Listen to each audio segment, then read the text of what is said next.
Friday night football beckons here in the west of Singapore this evening in the AIA Singapore Premier League as Albirex Niigata take on Tampines Rovers. We are live from Jurong East Stadium. And it's a massive game, of course, at the top of the table because Albirex Niigata know that if they win this, it puts them really firmly in that driver's seat. They are 2 points clear of second-placed Lion City Sailors. And that puts the pressure on the Sailors who take on Geylang International on Sunday. And then, of course, we have the final round of games on October 10th.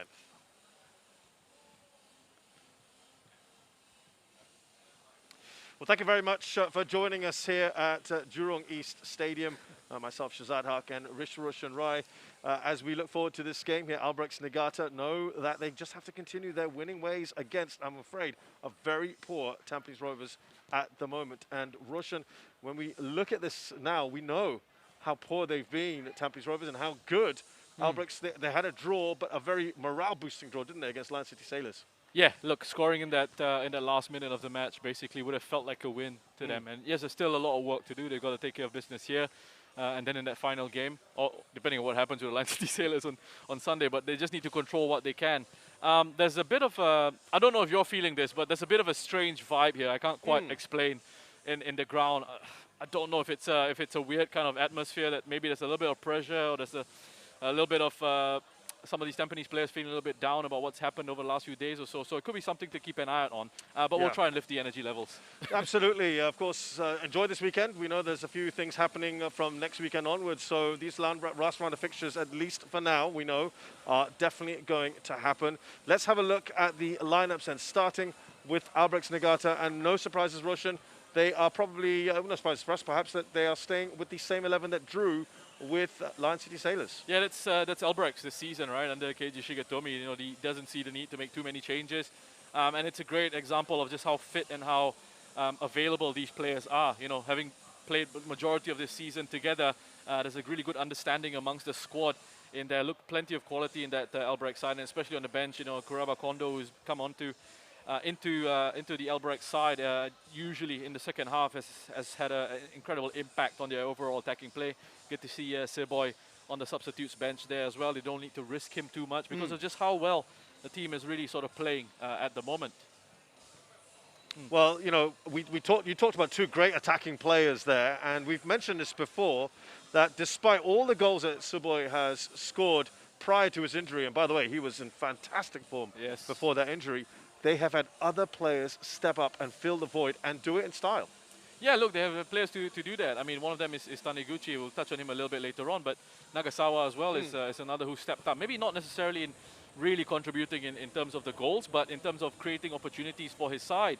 And being the player that once he gets on the ball, he's got that ability to take on a couple of defenders, skip past those challenges, and then look for his teammates as well. And again, he has that element of, again, that word I'm going to use, that element of gravity around him in the sense that he draws defenders towards him, which then in turn creates a little bit of space for some of his other teammates. But that warm-up as well, being led by Hashioka, he's another one who's a big threat down that right-hand side, looking to link up with Ong Yuen in those positions. Another player that I really like is how they control midfield with Tezuka and Chiku in those central positions. So Nagasawa will probably start on the left as usual, Ong Yuen on the right, and then should they take off Ong Yuen off, generally what happens, Nagasawa then goes on the right and then Kondo comes on the left. We'll have a look at that in a short while. But first, let's have a look at the Tampines Rovers lineup. They have had some changes, of course, since that mauling at the hands of Lion City Sailors. Significantly, of course, they've got the return of both by Haki Kaizan and Yase Hanapi, the skipper, both returned from suspension. So out goes Irwan Shah, the left back. And interesting to see, there is no Madu Mahana even on the bench today. Yeah, it's an interesting one for me. I thought he actually had a decent enough outing. It's strange to say he had a decent outing when they lost 6-1. But I thought generally he's been pretty okay for Tampines Rovers this season. Of course, he's had a few issues with a couple of injury situations, perhaps. So it's a surprise for me that he's not to see that he's not in the squad. But look, they still have plenty of experience in this side. I mean, Bennett and Baihaki in central defense. But they'll have to just look at trying to defend in another way. And what we saw from them defending in the first half against the Lion City Sailors was they sat back in their own half and protected the spaces, and they did that well. Yasir Hanapi coming back into the starting lineup, I think, will be a big boost for them in those forward positions. And we talk about that experience, but also that fight. And we've seen that fight from Yasir Hanapi playing for Singapore as well. He's always someone who he doesn't care who he's up against. He will go and give as good as he's getting, and that's good to see. It's good to see that fire, that competitiveness, and he'll add quality in those attacking positions. Probably supplying someone like Kapitovic and playing those passes out wide into the likes of Bosniak, who will look to try and just cross it at every opportunity to get it on the head of Kapitovic, who I think has been very good for Tampines Rovers this season. 16 goals scored, and for a side that's struggling in a sense, for him to be still getting into those scoring positions and putting those chances away, I think is very good. He's always working very hard in those forward areas, I think, Kapitovic, and perhaps some out there not really giving him enough attention or giving enough of the credit that I think he deserves, because he works really hard for his side in those forward positions, closing down, trying to hold on to it, and at times, he's in moments where he's been a little bit isolated, he's actually tried to make things happen all on his own. Never easy as that lone forward, is it? Especially one in a team that is really struggling at the moment. Now, we mentioned, of course, that Albirex Niigata are firmly in the driving seat, all thanks to that draw last time out, the last gasp draw that they got against Lion City Sailors. And look at their results since the restart in late July, Roshan. They've only had the one loss against Tanjung Pagar United and 2 draws. Otherwise, they have been excellent, haven't they? They have been very good, really consistent in terms of the performances and in terms of putting chances away as well. Some big wins in there, 4-1 against Hougang, 4-0 against Balestier, 5-0 against Geylang, and then of course that crucial draw against the Lion City Sailors. What you're going to get from this Albirex side is a team that will just keep going, absolutely keep going until the final whistle. And look, I mean, you look at the defeat that they had. I know there are a few Lion City Sailors players watching this game as well, and hoping that Tampines are able to do them a favor. It's a big night for lots of clubs. It's a big night for Albirex in terms of title race, for Lion City Sailors as well, who are watching on, and it's a big night for Tampines Rovers as well, because we want to see what kind of spirit there is still left in this squad. I know the season's coming to an end. There's been lots said about the issues behind the scenes with them.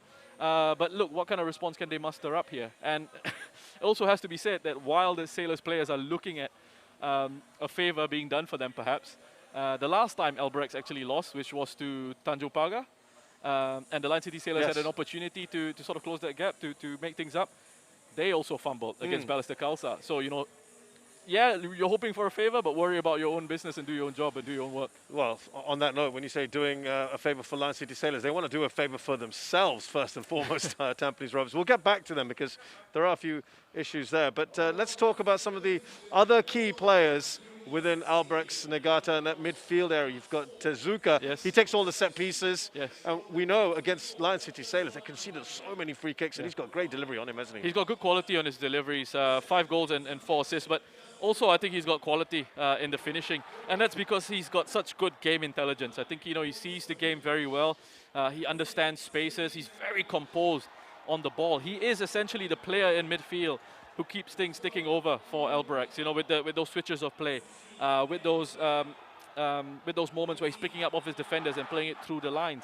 Really important player is Tezuka, and I mean, when you've got a player like Taniguchi as well in those 4 positions, 9 goals and 8 assists, he's been another one who's been in a really good run of form, scoring that late equalizer against the Lion City Sailors. Look, you've got players in there who've replaced the goals of Kiyoshiro Surboy, and that's again a credit to these players who have turned up. And Taniguchi is a wonderful, wonderful player. I think he's got to be in there when it comes to the end of the season awards, just because of the impact that he's had in that free role. He starts out in that 4-4-2 that they sort of play. He starts out alongside a striker. Maybe it was Surboy initially, now it's maybe Fyros, for example. But he's given that license to sort of drift into these little spaces. And he's very smart as well with how he connects the play and how he finds himself into areas where he can create chances and score goals. Against Lion City Sailors, it was an interesting game. We call it a chess match at the time. Yes. It'll be interesting to see how Tampines approach this one now, Yeah. knowing what they've got in front of them. Albirex Niigata, we saw them against Lion City Sailors. They were pretty deep. They were trying to hit on the break, on the counter. And that actually, and you and I were quite impressed, for about 50 minutes, that kind of tactic worked, didn't it? Yeah, I expect that they'll look to do that again against this Albirex side. I don't think they'll go out and press as aggressively as we've seen them do before. But it was just a strange one how they sort of collapsed in the second half. And that was the thing that was really worrying for me. But if they can stick to that game plan of frustrating Albirex, they could find a bit of success. We are going to talk more about Tampines Rovers and what's being said about the club at the moment after the break. We'll be back in a short while. Do stay with us.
We are at Jurong East Stadium, and not too far away from kickoff here between Albirex Niigata and Tampines Rovers. Other matches that are going on in the next few days. Young Lions are at Jalan Besar Stadium against Tanjung Pagar United. That's on Sunday at 5:30. At the same time, Geylang International up against Lion City Sailors. Another huge game for that title race. Geylang, of course, in action very soon after that.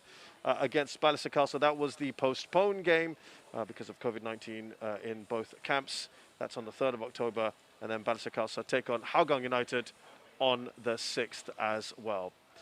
So we are building up to this match. Enough of us for the moment. Let's hear from the head coaches of both clubs. KG, you're in a great position to win the title with just 2 games left. What has the message to the team been ahead of tonight's crucial clash? Of course, we want to focus on getting 3 points in this match to win the title. We all know that Tampines have struggled to win lately, but they have scored a goal in 52 SPL games in a row. What's the key to shutting down their attack tonight? Oh, I see. But we want to show you our fighting spirits and exciting football as usual. Thank you. All right, thank you very much. Good luck tonight. Welcome. Gavin, your third game in 6 days. How have you prepared for tonight, given the short turnarounds? Yeah, I think we've got quite a few experiences of a short turnaround fixture. All we can do is to rest, recover, highlight certain areas, and prepare minimally, but more efficiently in that sense. Just 2 games left this season. What do you want to see from your players in these final games? Yeah, I think as a basic standard is to make sure we try to go out there, be the best we can be in this moment, and give a performance that our fans would be at least proud of. Yassi and Baihaki come back in after suspension. Will there be any other changes to the squad, given the amount of games you've played lately? No, I think relatively, the players are fresh. By having those 2 back is definitely a boost, and we're looking for a good game tonight. All right, thank you. Good luck Thank tonight. So, neither coach particularly talkative for different reasons, Roshan. Perhaps why we thought that they could cut them short a little bit, because they tend not to say too many interesting things in the pre-matches. You can understand at the moment, Shigatomi saying, I just want to focus on what's at hand. He doesn't really give much away anyway, and English is not his first language. I think we've got to Look, I mean, it's a credit to him, he's trying to. absolutely. As for Tampines now, we said we'll look at them in a little bit more now. Things have been poor. since they've come back to Singapore from the AFC Champions League. 7 matches. They have conceded 50 goals this season, 28 of them since the restart, Roshan. It is the worst in the league, and they've never conceded this many since, 20 years ago, and that was in a 33-game season. Yeah, it's been awful. It's been difficult. It's been tough for them, and you know, the all sorts of issues at the club going on at the moment. I know it's been reported there's some infighting in the squad between players, and you know, I asked the last time out against Lion City Sailors, is this a squad that is you know, together in terms of accepting responsibility as a squad and say, listen guys, we've all not been good enough? Or is it a squad that's, you know, I'm been doing my job, you're not pulling your weight, just start blaming each other and fighting with each other? And I guess we've got our answer with regard to that.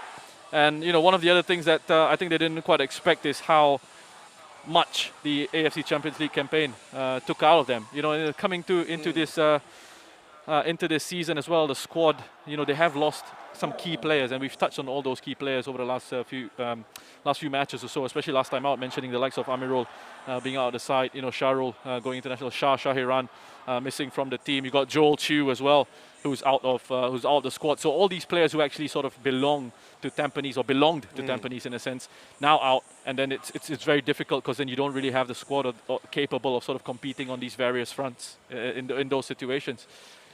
However, from what we're hearing, what we're seeing from the club, what's emanating from them at the moment, it seems almost like the Champions League is almost becoming a convenient crutch. Yeah. And look, that's over and done with. Clubs go and play in continental competition all the time. Yep.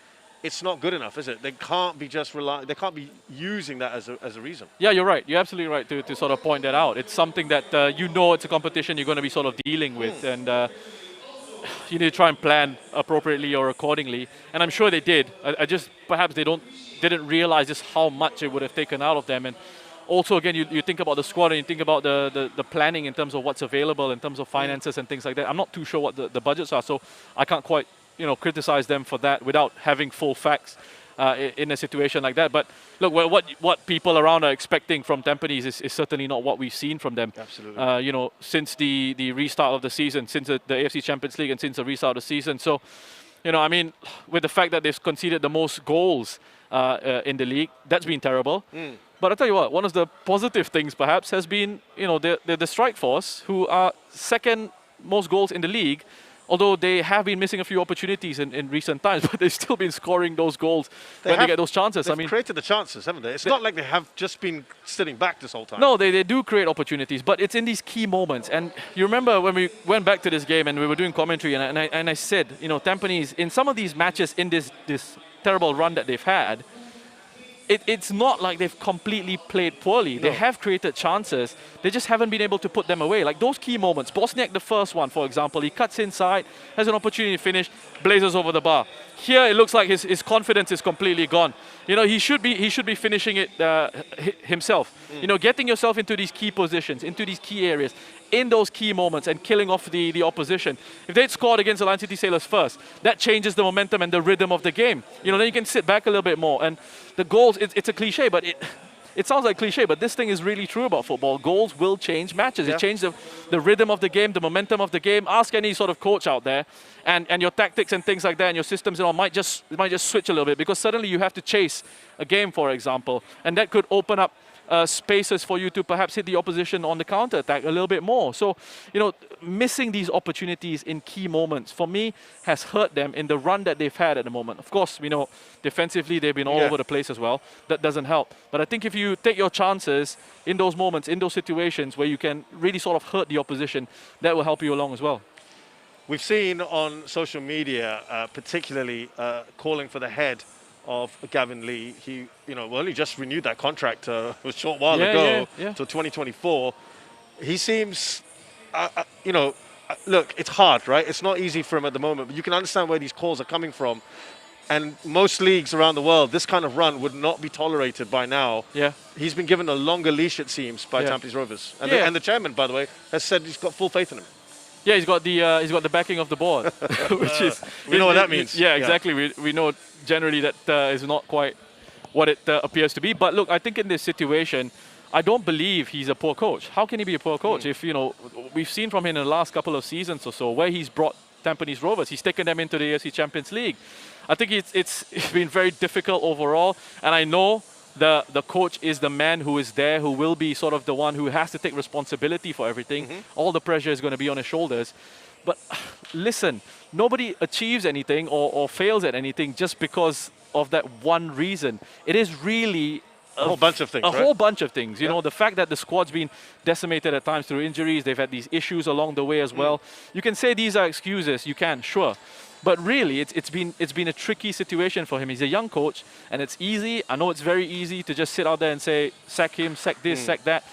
But look, I'm not one to stand up here publicly and call for someone's head to roll, because you know it's never nice for people, whatever job you're doing, for people to say, yeah, he should be sacked. On that note, is there any hope today? Is there any glimmer of hope for Tampines Rovers fans tonight that their team, forget an upset, can they hold Albirex perhaps to a draw? There's always a chance, right? There's always a chance. It's football. We know stranger things have happened in these situations. So, yeah, there's always an opportunity for them to show that, you know, look, we're not really dead and buried yet. There's an opportunity for us to bounce back. Let's show some character and go out on a little bit of a high. And as a club, they've got actually a pretty decent record against Albirex as well.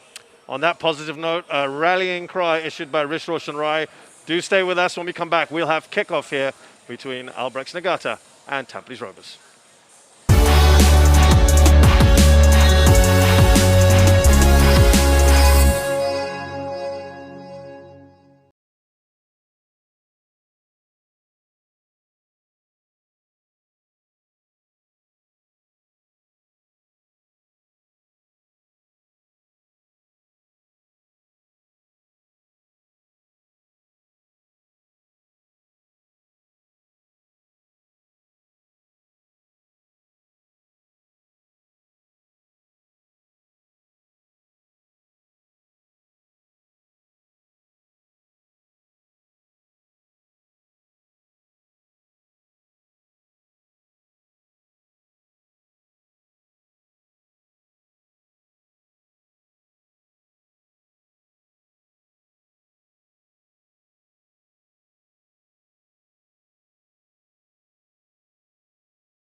So here we are then at Jurong East Stadium. AIA Singapore Premier League match coming up shortly. Albirex Niigata in first place up against Tampines Rovers, looking to secure fourth spot in the SPL. Remember that fourth spot will be enough to get them into the AFC Cup. That's Asia's second tier competition. And they're pretty much there anyway, given that both Balestier Khalsa and Geylang International, while they do have a game in hand, would need to win pretty big, and Tampines would need to lose by quite a bit. I know the cynics might say, well, that's perfectly possible given the results that we've seen so far from Tampines Rovers. There have been some stirring comments from the camp in the lead up to this game, brushing aside rumours of infighting and, well, saying that Gavin Lee, the chairman, has got full confidence in him. And they want to try and show their fans that they still can have a say in the league race. We thought that might happen against Lion City Sailors, perhaps, but they were blown away.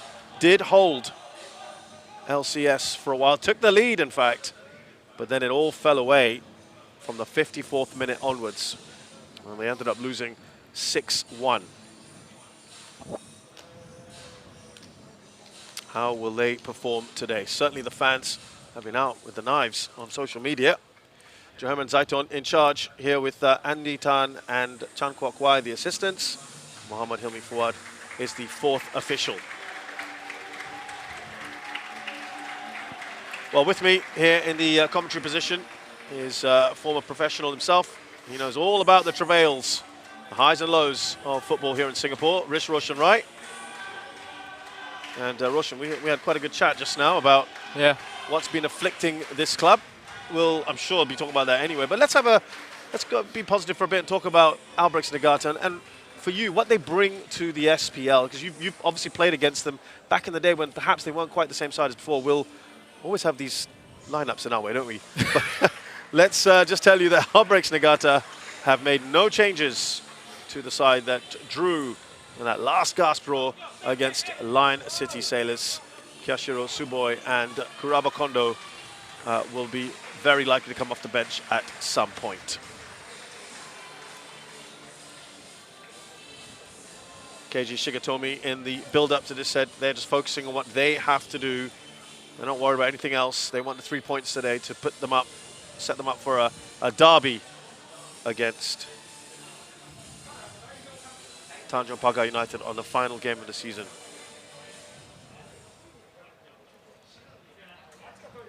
Tampines Rovers, well, they make a couple of changes from the side that were hammered by Lion City Sailors just a couple days ago by Haki Kazan and Yasser Hanapi, the skipper, return from suspension with Irwan Shah on the bench, and Madu Mahana nowhere to be seen today.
A minute's silence there in tribute and in loving memory of Muhammad Noor Hussain, or Mat Noor, who passed away sadly just a few days ago, and a wonderful servant to Singapore Football International, perhaps best known for scoring the winner against Malaysia in a World Cup qualifier in the late 1970s. And, you know, those are the players that people got off their seats for, Roshan. Yeah, certainly. But look, you know, you're a footballer for a short period in your life, and your life is more about the impact I think you make off the pitch. And you know, with all the tributes that we've seen, certainly someone who had a big impact on lots of lives out there as well. So really sad for his family, for his friends, for people that loved him. A celebration of the impact that he made on many lives. So kickoff about to get us underway here with this match. And Tampines Rovers, well, it can't be easy to raise yourself up after what has been a very, very difficult couple of months. And in these early stages, Roshan, I want to go back to that question I was asking you about. What Albirex Niigata bring to the table for you? Oh, a lot. I think, you know, the fact that they've been here for years and years now, and they've always sort of put up a good showing, good performances on the pitch, a style of play that sometimes might not necessarily be what we see from some local teams. And you know, the level of professionalism, the way the club is run overall, the kind of players that they've been able to sort of bring through, and the players who stick around in the league, in the S League previously, in the SPL, players who came in via Albirex and then stuck around and played for other local clubs, and the contributions they've made in terms of, you know, now trying to help develop younger Singaporean talent, bringing them in as a part of the squad, exposing them to the training sessions and to the level of intensity that's required. And people often talk about, you know, oh yeah, they're not getting minutes on the pitch. These young guys are not getting minutes on the pitch, but you know, you forget that other aspect of development, which is training, which how important training is, and that's where you make most of your gains. You know, yes, you play matches, yes, you learn things from football matches, but the majority of your time, the majority of the year is spent in training sessions, and that's where, for me, you pick up the most. I would argue that every local player, and we see, by the way, a player down here. Yeah, he just bumped into the hoardings there. It's good that he's back up. He's okay. Taniguchi, would have been a shame to see a player of his quality leave the pitch so early on. The old school A-boards would have been a lot easier to bump into Roshan than these LED ones. They got a bit more give. Used to have. These ones are, yeah. And these are solid, aren't they? Yeah.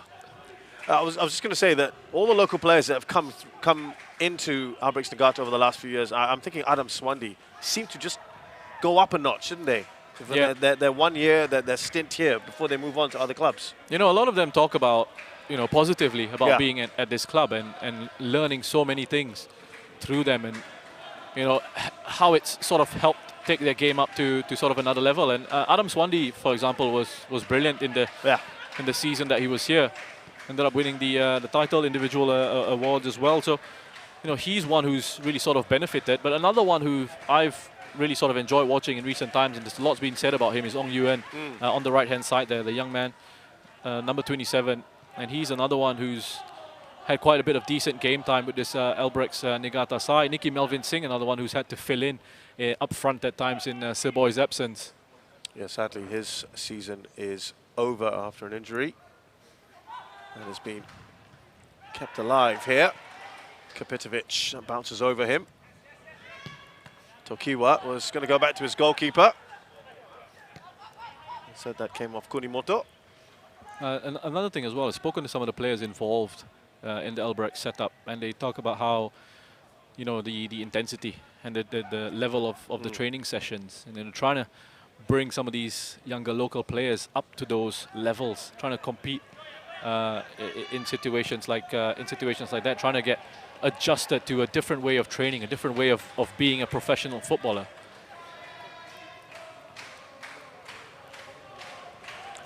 Well, they will try to have the much of the ball as possible today, Albirex Niigata. That's what they're known for. They were a little bit different, weren't they, against Lion City Sailors for a while? Yeah, I didn't quite see that that tempo and the zip in their game in that first half, especially of that match. And the Lion City Sailors, you know, they had a plan to sit back as well and to protect the spaces in behind that defense. They didn't press up high against this Albirex side, and really Albirex sort of ran out of ideas as the first half wore on.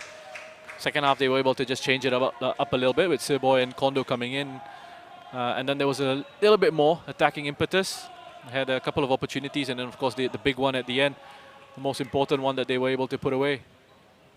Here's Nakamura, who used to play for this side, was the heartbeat of Albirex Niigata previously.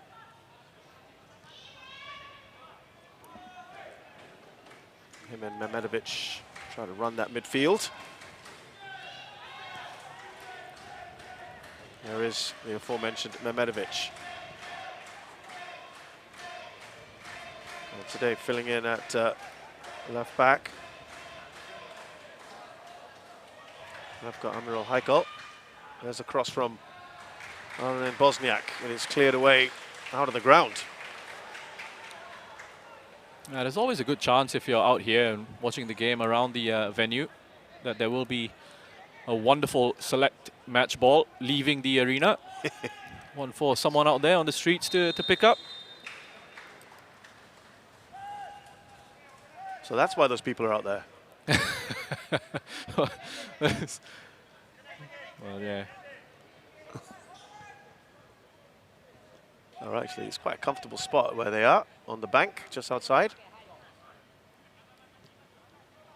Fans, of course, at the moment allowed in, but that will probably change given what's just broken the news over the last few hours. Here's Tokiwa. Nice switch across to Ong Yuan. Yeah, this is an aspect of their game, Albirex. These switches from the middle out into those wider positions, either into Tokiwa or Hashioka, or as we see in certain instances, they go from fullback to sort of to fullback at times, or to wide midfielder at times. What's great, Roshan, is that they are very happy to pass the ball to the 17-year-old in Ong Yuan. Yes, look, I mean, if you're in the team, then you have to be a part of the team in the sense that you've got to be able to be good enough to make a contribution to the side. And for me, Yuan has been good enough to play these matches for them, and he has contributed to their overall play at Albirex. And they try and find him. He links up with Hashioka in those positions. At times he drops in, plays a little bit narrower, and then that creates a little bit of space in the wider positions for Hashioka to go and get forward. And these the switches of play that they use, you know, one of the things it does, sure, it changes the angle of attack very quickly. The other thing that it does is at times it can isolate a defender in a one-on-one. Just to the far side where there's a little bit more space to just try and attack the opposition defense, perhaps. Hashioka takes that quickly. Ong Yuan won't get there. Here's Arman Bosniak. He's done well. Imran Hakim. Now Yasser Hanapi. What, with the selections today, Roshan, the return of Baihaki Kazan and Yasser, they've lost a left back a regular left back in Irwan Shah and no Madu Mahana. Does this strengthen the side, do you think, today or not?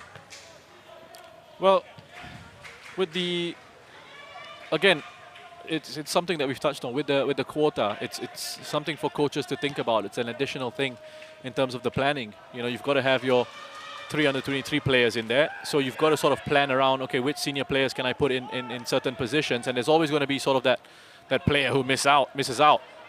And in this instance, you mentioned Irwan Shah having to take his place on the bench, but they've got a young left back in there in Amirul, who can play in left midfield at times if they need a bit more defensive cover in those positions.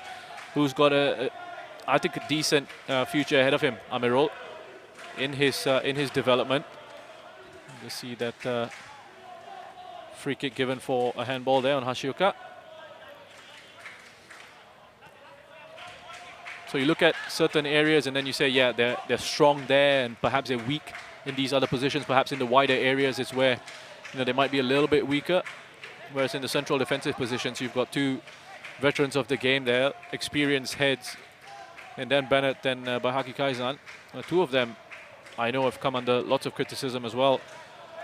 But listen, that's the life of a professional footballer, right? You just got to get your head down and get on with it.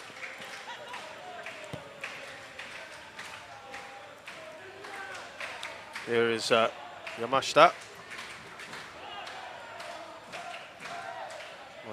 Has stayed in. Good work there from Nagasawa.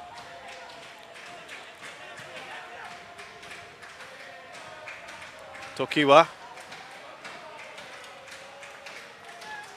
Actually, you know what? Let me correct my statement. I said a life of a professional footballer. And I think people can have sort of opinions about you in terms of criticisms of your play, but I don't think it should be subjected to personal insults and things like that. That's just because you're a public figure. It doesn't. There's no license for that. There's no license for you to go out and abuse, or for them to be abused. But yeah, you can absolutely have an opinion about the fact that, you know, maybe certain areas, certain parts of the game, they're lacking a little bit. It's just a loose pass. Given away to Tezuka, who was trying to get that up to Taniguchi.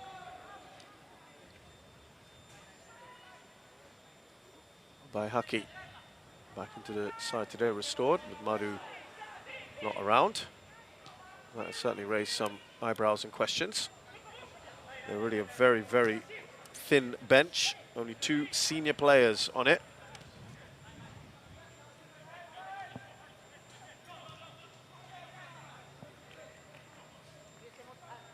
There is Bosniak, Mehmedovic, Yasir. They've been taking away Russian so far, Tampines. Yeah, they're moving it along nicely up the pitch. They're keeping it well under pressure from Albirex here. Just saw a little bit of movement from Kopitovic, who's hoping for a ball over the top, perhaps from Nakamura. I know it's still very early days in this game. As we see Iman Hakim with a pass that actually puts his teammate under a bit of pressure there. And good pressing by Yuen, who identified that that was the moment to go out and apply that pressure on Amirul. Turnover in possession.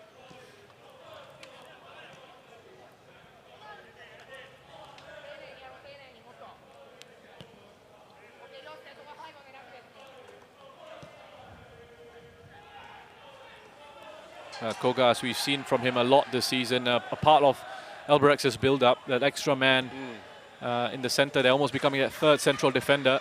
Goalkeepers always allow that license to push up almost to halfway. That's because, you know, opposition generally tend to sit back against them. So he's got a lot of space to get up and move forward. No surprise that Koga's one of his favorite players is Edison. He's got decent distribution as well, Koga. Sweet left foot. For me, perhaps the standout goalkeeper in the SPL is Hashioka gets flagged for offside. And yeah, Koga, even I think better than Hassan Sani has been this season. Those are the top 2 for me, with Koga just shading it. Just see Hashioka clearly looking across the line and getting himself flagged for offside.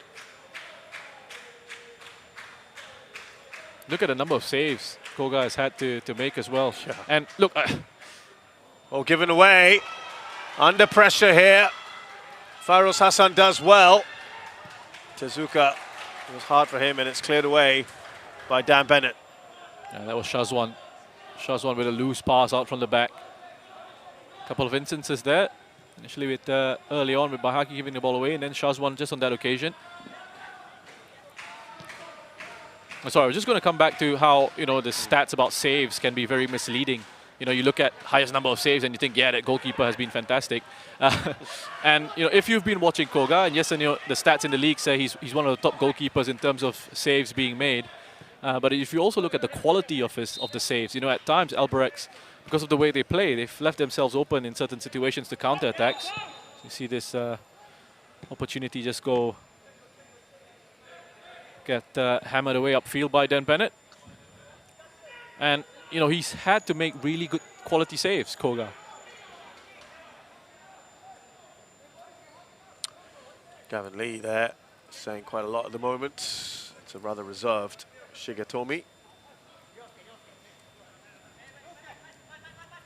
I think Russian, we've said before, sometimes their own worst enemy, aren't they? Tampines Rovers, they create problems for themselves with some of the errors that they make in defense. Yeah, they can be a little bit loose at times. It's the way they want to play, right? They want to stick to the principles of trying to play out from the back. It can be risky in certain situations. And I think especially if you're not playing with the most confidence at the moment, then, you know, you can kind of second guess things a little bit. And again, it's another pass that's cut out. Well, there's a case in point given away by Nakamura.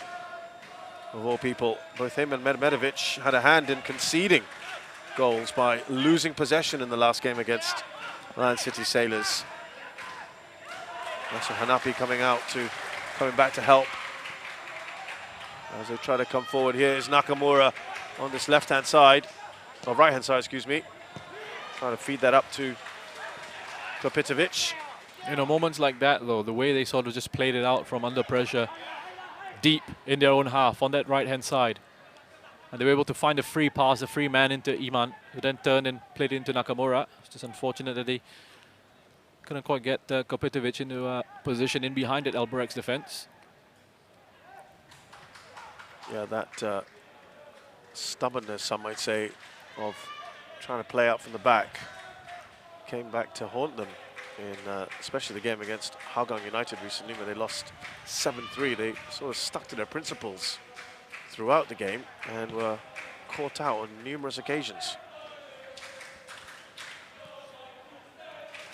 You know, I think at the end of the day, you're a coach, and you can choose to adapt or not, and responsibility is yours, and the results are what people are going to generally go on. And at least at the end of the day, if you keep playing your way, keep using your philosophy, at least you can always say, I went out on my terms. That's true. I think this sounds almost like a deja vu conversation you and I had during the AFC Champions League. It's something that is often a point of debate in football across the world, right? I'll come back to that in a second. This is sweet Taniguchi. Neat little pass into Firos. I'm not quite sure what he was actually trying to do there. He's got far too much on that return ball. Here's Amirul. Now Yasser.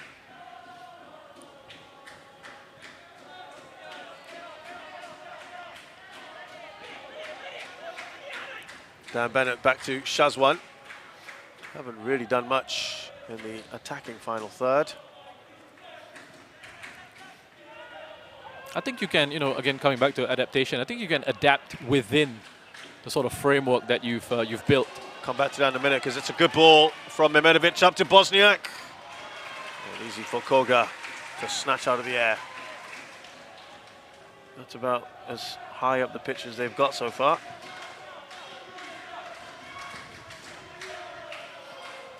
Yeah, first bit of goalkeeping that Koga has had to do. Or with his hands anyway. He's had plenty of involvement with his feet. Easy cross picked out by Koga.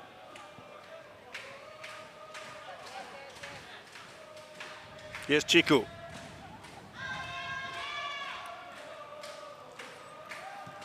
Similar today, Roshan, the way they set up from what they did against Lion City Sailors. And relatively solid, apart from the odd error on their side. The errors are tending to come from when they're trying to short pass it out from those deeper positions. But generally, they've kept Albirex at bay so far. That's why they're looking for these spaces out in those wider areas, trying to stretch that defense across.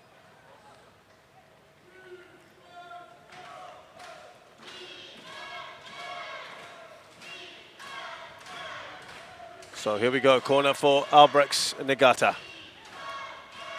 Keep an eye out for Taniguchi, loves to go make a run towards that near post at times. It is Firos, free here, Firos! Wow, that was acres of space around him. Yeah, I mean, Iman Hakim was trying his best to close him down. I mean, all the time in the world, Firos to really just control the ball and set himself up for a shot. Just have a look here. He peels away towards the back post there, into nice open space. Again, that's a training ground. Corner routine, very deliberate. And the quality to pick up Firos from that set piece situation. And that's something Albirex do very well. They make good use of their set pieces, of their corners. They've got players who've got that ability to put the ball where you need them to. That one clips the upright. Firos' shot. About as close as they've got so far, Albirex Niigata, but I think they'll be relatively happy with what they've done so far. They are a very, very patient team. As we saw against Lion City Sailors, Roshan. They just plug away, don't they? Yeah, and then, look, I think they've got really good fitness levels as well. So you see even late on in games, they've got that ability to increase the tempo and increase the intensity. And they say to opposition, look, sure, you can sit back, you can try and make it difficult for us. We're going to have to be patient, but let's see how long you can last. And we're willing to sort of go all the way. Are you? And you see it in their transitions as well, how quickly they get forward, but also on the defensive transitions. At the set piece, for example, they lose the ball, and that's a time when you can really hurt the opposition on the counter-attack, but it's so quick to get players tracking back as well. There's both sides of the game. Taniguchi Runs into by Hucky. A lot of players down that right-hand side. Look how many bodies are back at the moment. Quick passing at the moment. It's good stuff, isn't it, Nagasawa? And they win the ball back. Tezuka. Andrew Au releases, try to release, bit of a heavy pass to Kapitovic. He's going to have to be a very patient man today. Yeah, and he's going to have to do his best to try and hang on to it when it does come into him. He's going to be under pressure instantly, but he just needs to help his side catch a little bit of a breather at times and give them opportunities to try and go forward or to get support into him once he does receive. This was very much the plan from Tampines that we saw against the Lion City Sailors, at least in the first half. They were just sitting back, closing off the spaces at the back, shifting across. Tokiwa won't keep that in. This is what I mean by sort of adjusting, adapting within your sort of framework. You know, we see from Tampines generally, when they're in a good run, when they're playing with confidence, they do press up higher against the opposition. They do have a higher starting position. But since it's become very difficult for them, perhaps confidence a little bit low, they want to just sit back a bit more, try and protect themselves, sit back a little bit deeper, but they still keep their principles with the ball. You know, they still maintain the fact that, yes, when we have it, when we have possession, we still want to play, we still want to draw out the opposition press before perhaps hitting spaces in behind. Didn't quite, I think, have the first touch that he would have liked, ideally, Chiku there, because it's given Kapitovic a bit of a sniff at trying to win the ball. It's unfortunate he's connected with the ankle of Chiku.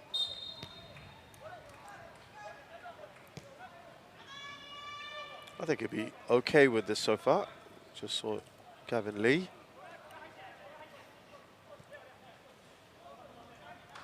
It is certainly different from how they usually play in the SPL.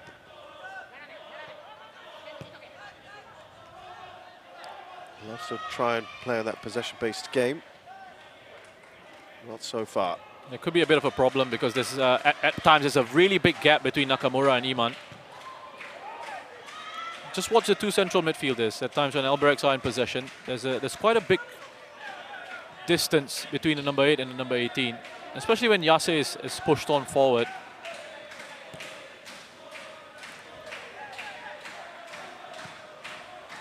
Dan Bennett will go over Mehmedovic. You see Fyros operating in that space there. Iman now comes across, yep. But beyond that, just look behind that. There's almost a 3-on-1 over on the far side there. You can't see it on your screen, but I'll try and just help you along because we're here at the venue, which always helps. I mean, Armin Bosniak at times is almost playing like a wing-back. Yeah, he's got to drop off into that left wing-back position almost. It's because of how deep kind of being forced to drop off into those areas. We know, I mean, we certainly saw, as we see...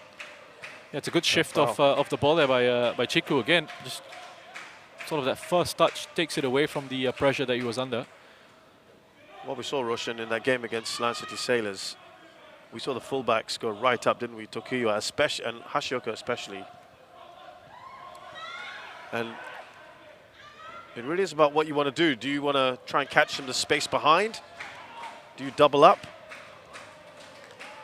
Talking about your own wide players, there's a lot of distance to cover. You know, yeah, you can track back and you can, you know, again this comes into that sort of risk-reward thing that I've often talk about. These are the things that you know, you assess and you think of. You know, yeah, Bosniak, he drops off in that deeper position, and sure, he helps you keep track of perhaps a Hashioka defensively, but then when you win it, there's a lot of ground then to cover to get further forward. So again, something you need to sort of plan for. It's got to go Albirex way. And look, the referee will be annoyed with himself. Immediately, he was just thinking, oh, come on. Tried my best to jump out of the way there.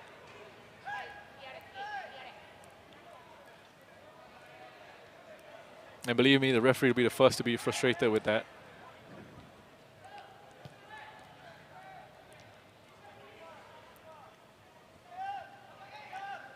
Here's Tezuka.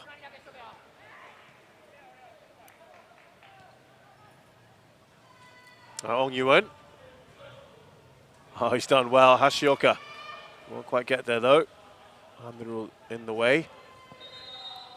That's a good reading of the game by Amirul. Wow, those 25 minutes have just flown by to me. Suddenly heading off for a bit of a water break here.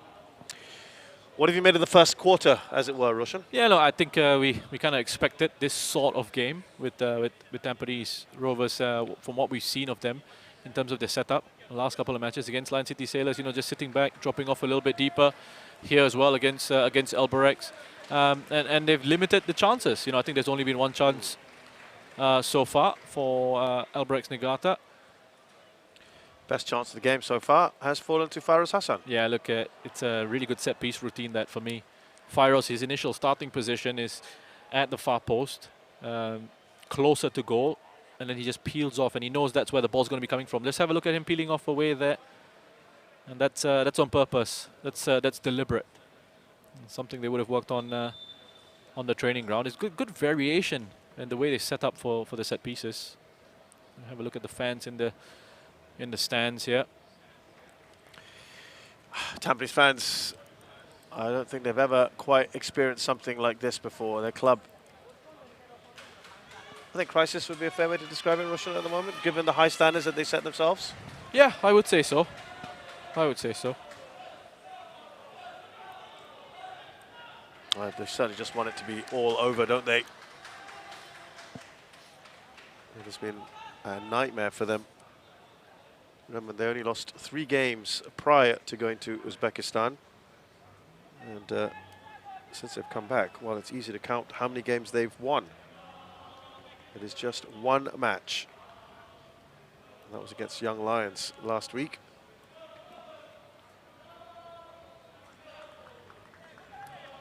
I think the worrying thing for Tampines is I don't think they've actually beaten any of the top four this season. Which is where the league is sort of segregated into, isn't it? The top 4 and bottom 4. Yep. Well, we've seen to the credit of some of the sides in there, like Tanjung Pagar, for example, they've tried to close that gap between themselves and Tampines Rovers. At one point, the gap between the top 4 and the bottom 4 was pretty distinct. Correct. And that's a credit to the bottom 4 who really suddenly picked themselves up with the restart. And look, it's better for the league. It's really good for the league as Tezuka picks it up in that space in midfield again that I was talking about. Yase is having to do a lot of work defensively. He's got his head down a little bit. He's trying to catch his breath here. Dan Bennett out to Andrew Out, who's given the ball away. In a good position here, Taniguchi. Couldn't quite pull the trigger, he does it now. Asiabon is in front of him. That's 3 passes now. Yeah. Stray passes at the back. I think, was that Baihaki saying just I think Baihaki just saying to him, just play it down the channels to those wider areas. But if they've been instructed to sort of play that way, then, just following instructions, aren't they? I want to ask you something about that in a minute, Roshan, as we see this corner.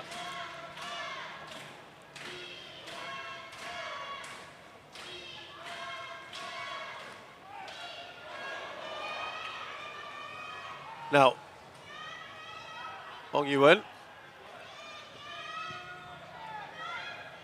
Baihaki getting perhaps just enough on it. Medovic puts that out of play. Well, so, sorry, go on. I was just going to say, that was a let-off for Tampines. Again, the delivery on that corner was excellent, whipped in with good pace. Kunimoto was in a bit of space. He could have got his head on the end of that. Made its way all the way across the face of goal.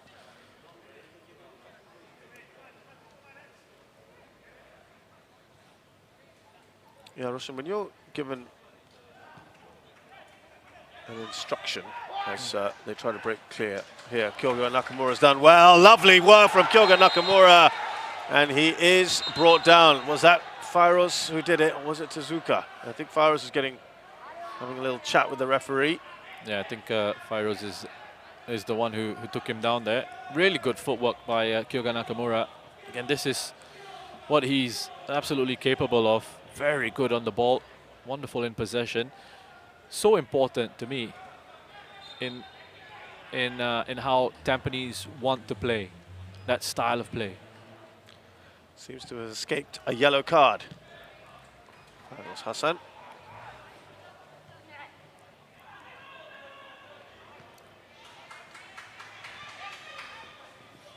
Have you ever been in a team where the players around you in your team feel that they don't want to follow the coach's instructions and want to do their own thing? I'm curious. I'm very curious. Look, as I think former player, I'd love to hear the insight. I think, you know, the game is about the players. Once you're on the pitch, Yeah. you know, you make the decisions, right?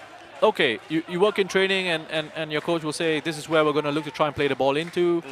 Find this guy, find that guy. You know, Bennett, when you have the ball in this position, Kyoga, I want you to drop off here, or Mehmedovic, I want you to drop off here, or whatever. So they'll have these sort of routines in mind, but the game is such that it's not predictable, right?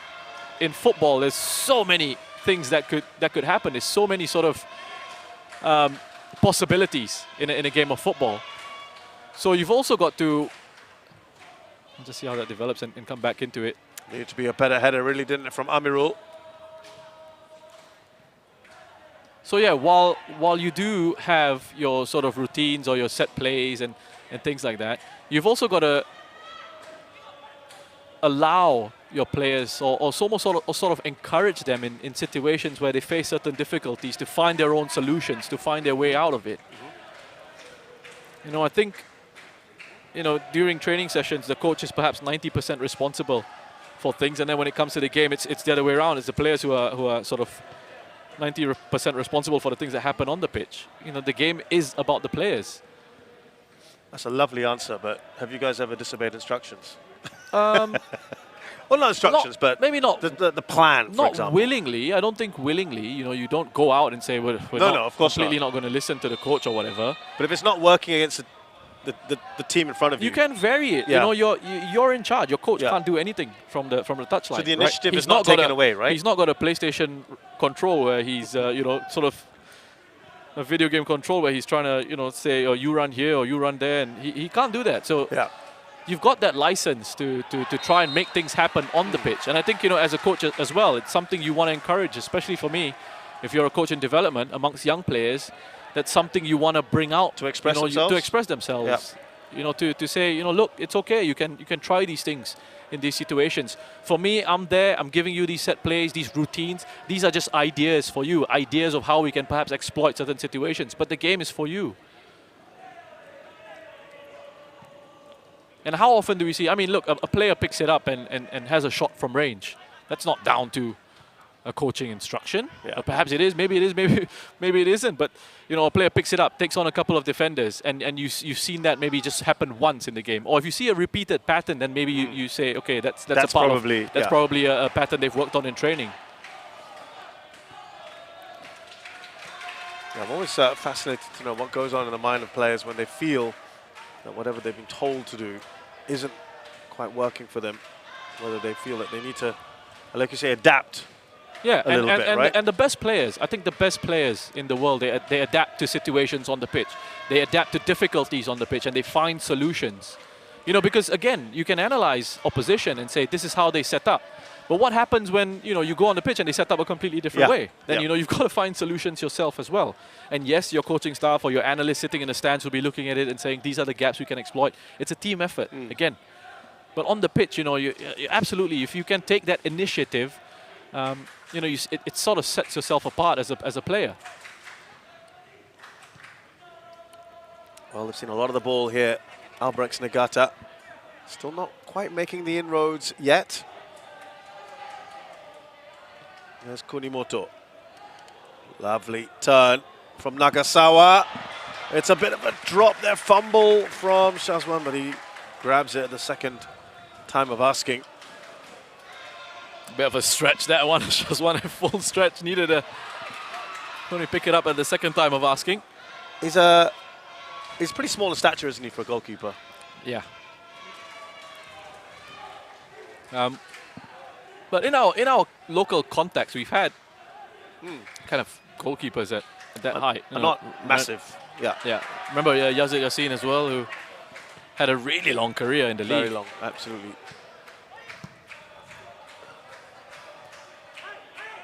Oh, that's almost loose from Dan Bennett. And I mean, in an Asian context, it's not like we're blessed with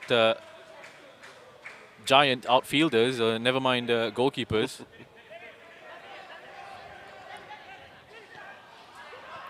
Quick pass there from Nakamura, but given away immediately by Yasser Hanapi.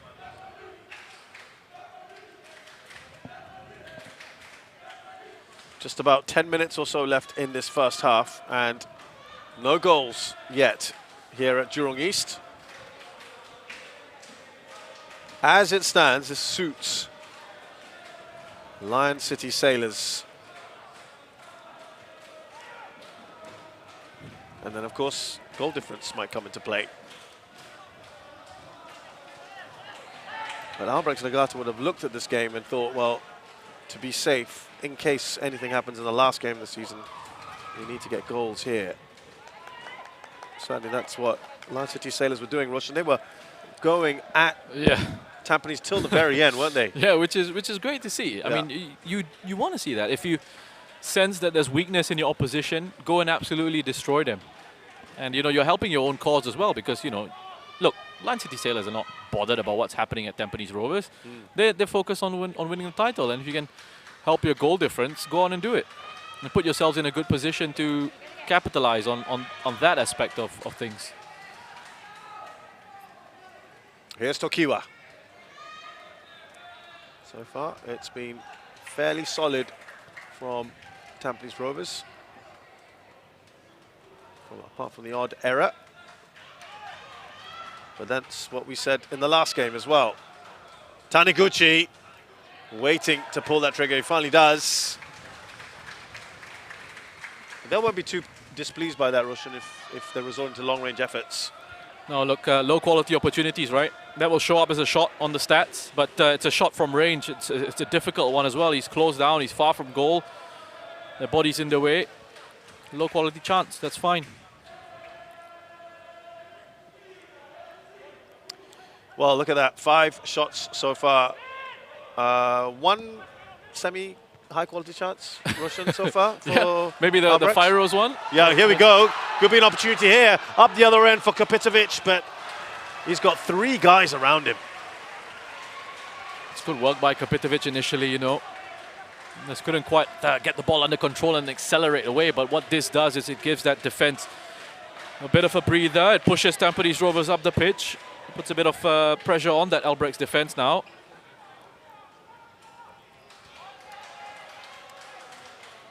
You know, he's always on the touchline, isn't he, Kevin? Whether it's on level terms, whether they're winning matches, whether they're getting hammered, he's standing up there. And yeah, he's fronting up, right? He's fronting up. He's not, you know, you can sometimes see, we'll come back to that.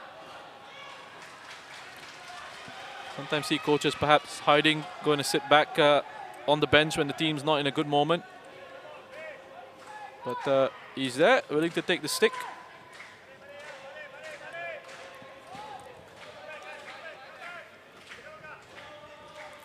Tokiwa. That was about as long a period in the final third as they've had in this entire match so far, Tampines Rovers.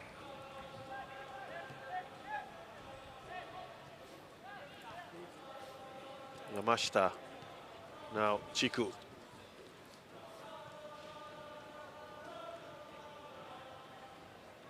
Ashioka is just permanently up there.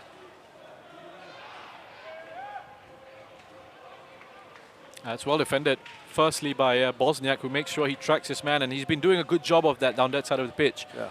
Make sure that when Hashioka is sort of running in behind, Bosniak is there, and he's dropping off with him. He's following his man. They're doing the basics of defending very well at the moment. You know, making it very tight, very compact between the lines, making sure you're tracking runners off the ball. Because what Albirex will try to do here against this deep, compact defense is they'll try and have runners, third-man runs from deeper positions just to try and break in behind. So you've got to make sure there's no ball watching, that if you're responsible for your man, you keep an eye on him and make sure you follow that run. Yeah, it is noticeable how deep he's going today, Armin Bosniak. Not something we've seen that often from him. And eventually the two of them, Bosniak and Amirul, got the job done. And that is a good output, isn't it, on that right-hand side for Albirex Niigata normally. But here is Kapitovic holding up the ball well. He's done well, hasn't he, Kapitovic? The first save required of Koga. First proper save. And that was all down to good old-fashioned centre-forward play there by Boris Kapitovic.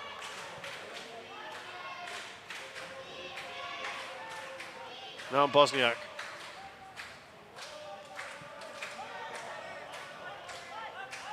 Well, some encouraging moments just towards the end of this first half for Tampines Rovers. Here's Mehmedovic. That's good play by Andrew. Really good play from the young man. Gets his body in the way. He knows he's in a little bit of trouble. He's under pressure. He just protects the pass, protects the ball. Takes the free kick off to Kiwa. Played into him by Mehmedovic. Nice spell of possession here for Tampines. Started off with Kapitovic up front. Doing well just to get them further forward up the pitch. Good pass in behind by Bosniak as well. Just have a look at this. He's always a danger in and around the penalty area. Koga's got to be alert at the near post. Not sure that's a shot. I think he's actually looking to cross it to someone in the box. Oh, come on, Russian. Let's give them something. We'll see what the statisticians say about that.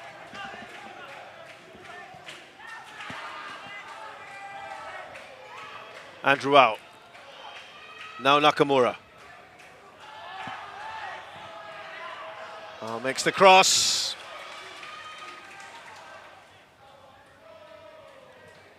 A little bit of sustained pressure here from Tampines. Now Bosniak.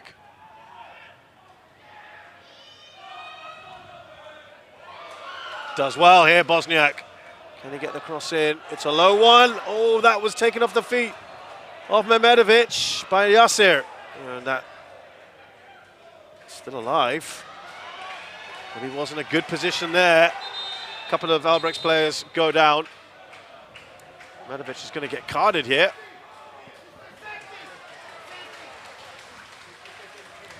He's not happy about that. Staffage from the Tampines bench is not happy as well. Has gone over to the fourth official to complain about that. I think the referee's looking at, there's actually two situations there. Bennett's taken down. Was it Taniguchi that he took down? I think it was. Apologies if I've misidentified the player. And then confirmation of that yellow card for Mehmedovic. There were two instances there where the counter-attack, they were looking to try and stop it.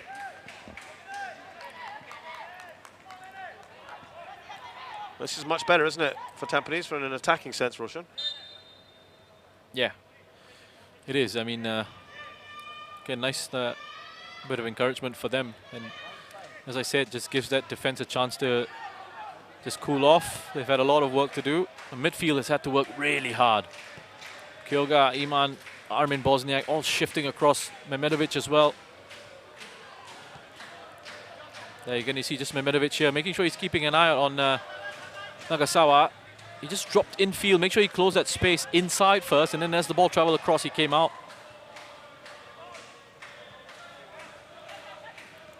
Now Kapitovic. Good Done touch. well again. Yep, good play by Kapitovic. Nakamura out wide to Bosniak.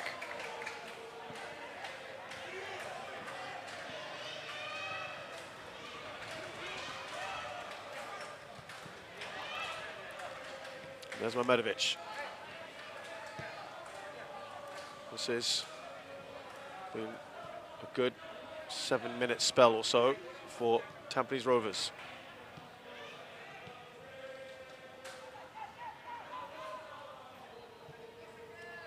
You'll recall, Roshan, that not only did they have these sort of spells against Lion City Stars, they actually had very decent shooting opportunities as well. Scoring opportunities, Yes, I should say. I think Bosniak had a couple of chances in that game. And they couldn't quite, again, score in those key moments. But I don't think they've had No. really good opportunity. Don't think they've had anything really Yeah. of note in attacking sense in this first half, but defensively they've done a good job so far. Tokiwa, they certainly don't want to be conceding right at the end of the first half. Here's Taniguchi. Relief for Tampines Rovers. Just about 20 seconds or so left in this first half. Good save. Was that a save by Shazwan? They worked this ball really well into the box here. Oh no, it's a block. Blocked by... trying to see who that is. It's a Baihaki. Blocked by Baihaki there, just in front of Shazwan. Important that they got bodies in front of that shot.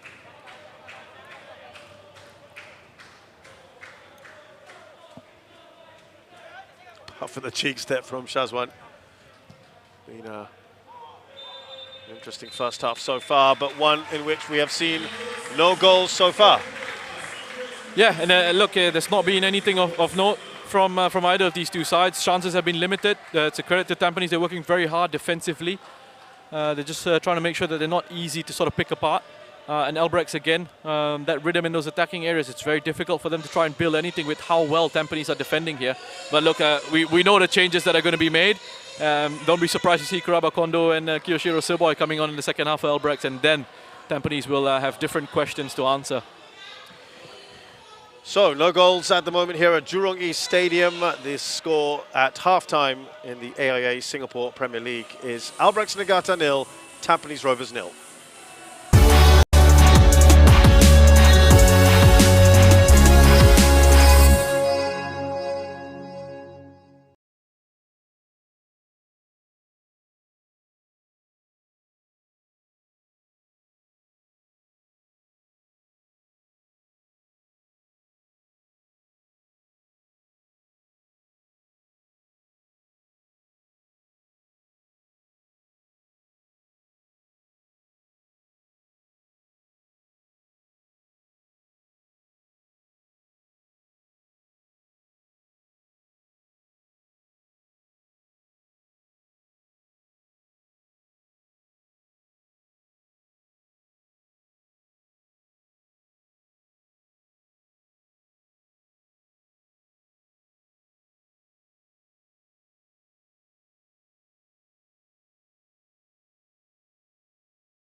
It's halftime here at Jurong East Stadium between Albirex Niigata and Tampines Rovers. Not for lack of trying, of course. They've been working hard, Albirex Niigata, Russian, but they haven't created that many opportunities, have they? No, nothing of real note, nothing too dangerous. I think there was an opportunity from Fairoz Hassan that perhaps was about it. This one that we're going to see here, a clear set-piece routine as he peels off away from that far post. As he nickers his space, has the time to just chest it down and have a shot at goal. Unfortunately for him, it comes back off the post and goes wide. But otherwise, Tampines Rovers have been defensively very good, decent in this first half. Yeah, the only times they really got themselves into trouble was from their own errors. From their own errors in these situations where they're trying to build up from the back.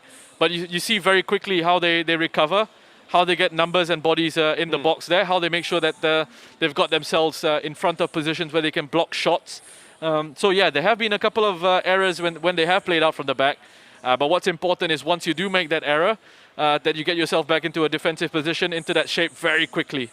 He's always a live wire, isn't he, Taniguchi? But if this is as good as it's got so far for them, they won't be too happy. Exactly, these are the sorts of opportunities. And I touched on it when I was doing the commentary, saying that it's a low-quality chance from range. Defenders in front of you, he's off balance as he hits it. If he scores from there, you hold your hands up and say, look, that was a special moment from a player. But if you can limit opposition to those types of attempts from range, then that's a good sign. As the half progressed, just towards the last, almost 7-8 minutes of the half, Tampines started to show what they can do going forward. Yeah, and I think, Kopitovic has done a good job for them. He's had limited sort of opportunities to get involved just because of how Tampines have set up and how deep they are, and they're working on that defensive side of the game a little bit more. But when he has been able to receive it in those attacking positions, he has caused a few issues for Albirex, and he's held the ball up well for Tampines at times. So I think he's one of those that's had a good game with limited service up front. Roshan mentioned the number of bodies in the way. This is just another example of that, isn't it? Yeah, look, again, yes, Albirex did well from that left-hand side to make a way through into the box, and there was a shot from Taniguchi, just as he pops up here on the edge of the box. But look at how quickly those Tampines defenders are around him, and Baihaki is just in the way there, making sure that he provides a block, so Shazwan doesn't actually have a save to make. So defensive work rate has been very good in the opening 45 from Tampines Rovers. So there you have it, the stats at half-time. Roshan, I want to hear that phrase from you, high-quality chances. Have you had many of them? There haven't been any real high-quality chances. 6 shots for Albirex, none of them on target. Tampines getting enough bodies in the way, blocking off those opportunities, blocking off those chances. The defensive discipline has been very good. And again, something that I mentioned in commentary, players tracking and making sure they're following runners off the ball as well. Yeah. So yeah, look, and we saw a good defensive display against the Lion City Sailors in the last game. Yeah. They conceded in that one. Closer towards halftime, what kind of response do we get from them in the second half? Because as I said, I think Albirex will make those changes with Kondo and Siboy coming in. And then that defense is going to have different sort of, the Tampines team rather is going to have different sort of questions to answer. Those are the rather predictable changes that Albirex are going to make. Yeah. We're almost sure of it at half-time. Yeah. What about for Tampines Rovers? They only have Taufik Suparno and Irwan Shah as their 2 senior players. Yeah. Would you think that they would come on now or not? Because defensively, the shape has been quite decent. I wouldn't mess about too much just yet. I don't think there's a need to. I think the team's working well together. They sort of adjusted. There was a bit of a gap between Iman and Kyoga Nakamura at times in central midfield, but they sort of adjusted that as well. They try and close it off a little bit more. At times, Yase does drop into those areas. So I think it's going well for them. It's flowing well for them in terms of their plan, in terms of the defensive plan in the first half. So I don't think they need to make too many changes at the moment. Well, as it stands, this is good news for Lion City Sailors. If Tampines Rovers can hold out or even get a goal on the break, let's wait to see what happens in the second half. Do stay with us. That'll be coming up very shortly indeed.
We are back here for the second half of that SPL match between Albirex Niigata and Tampines Rovers, who've come out a lot earlier than the opposition. Maybe a statement of intent, but for the fans, Roshan, there are some positive signs from this side. From Tampines, yes. You know, I think they will look at that and they'll think, look, that's good organization at the back now. They've kept things tight against the league leaders, and especially with all the difficulties that they've had so far this season and coming into this, the pressure that's been put on them. Reports in the media of what's going on behind the scenes at Tampines Rovers. You know, sometimes that can have a bit of a rallying effect on sides. You know, Gavin can use that as a way of sort of saying to his players, look, this is what they're saying about us. This is what's being written about us. And perhaps an opportunity for him to go to his players and say, let's show what we've got these last 2 games of the season. You know, don't go out on a whimper. And so far it's looked good, but we've seen them collapse in the second half of matches. And, you know, again, they're going to have these different challenges in the second 45. Let's see how they sort of respond to that and how they deal with these situations. All right, now what we are watching is them in a little huddle. The team by Haki Kazan was having a few words, and they've made no changes, as you and I were discussing in halftime, Roshan, and no real need to either. Yeah, no need to. I mean, if it's going well, then why do you need to disrupt it?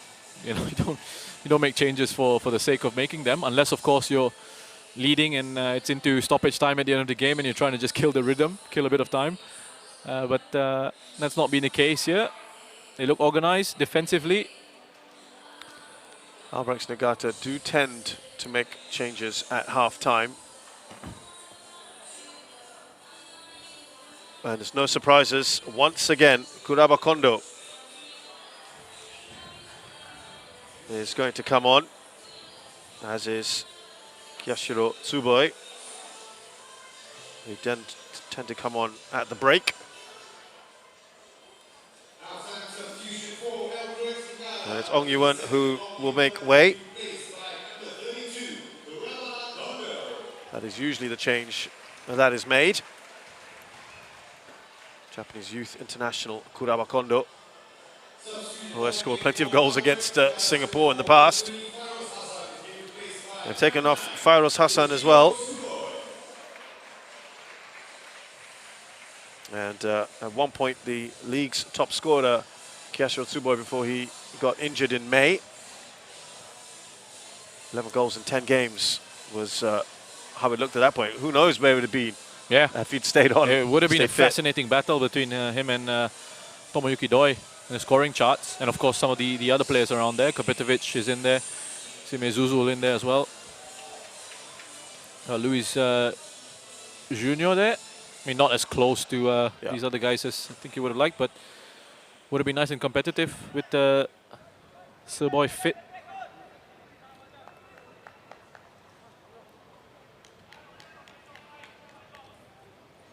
So it will be, for all intents and purposes, a stronger Albirex that will come out now in the second half. We saw what Kondo and Tsuboi did. They created a lot of opportunities, didn't they, against Lion City Sailors in that second half at Jalan Besar Stadium. And they certainly stretched that defence as well. Tampines Rovers will know they have their work cut out for them in this second half. Why does it sound like You'll Never Walk Alone? It being does. sung by the Tampines Rovers fans. It does. Yeah. Thoughts? Hey, good on you. At least they're making themselves heard, adding to the atmosphere here. Lots of clubs around the world that that use that song. It's not just...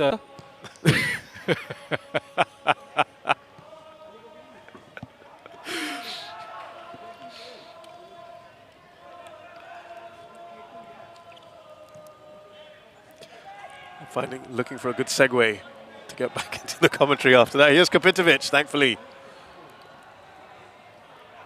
Nakamura. Bit of space there, actually, was nice for Yasser Hanapi.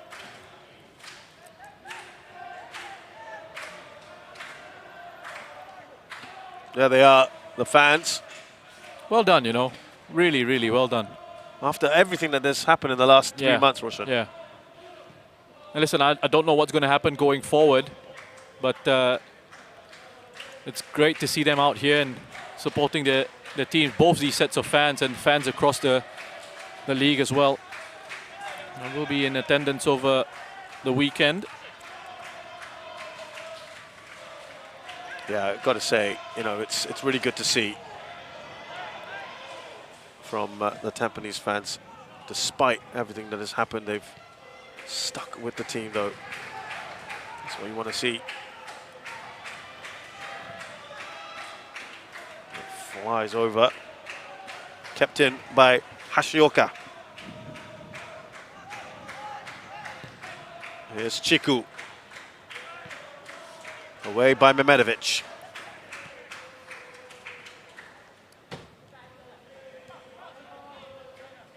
There has been talk in that same article in the press today about some big changes in the club personnel-wise. Yes, Hashioka with that cross. Oh, and he got just in front of the man there. Or did he? Shazwan Buhari. Well, the referee's pointing for a goal kick there. Tsuboy. I mean, Tsuboy is got to go for it. It's good bit of movement from Tsuboy. You just have a look at that run. That's a fantastic run by Tsuboy. Wonderful movement in the box. He just drops into that blind side of the defender there, Dan Bennett. Just goes in behind him and then attacks the space in front of him after that. Bennett's just watching the ball at the cross ball, watching a little bit. Then Tsuboy sneaks across. Fortunately for them, he's not able to direct that cross into the back of the net. But it's really good centre forward movement in the penalty area. There's very little movement at the moment. Okay, but there is Thumbs a up. thumbs up, thankfully. All right. Otherwise, it will be the youngster Daniel Ilya who would have to come on.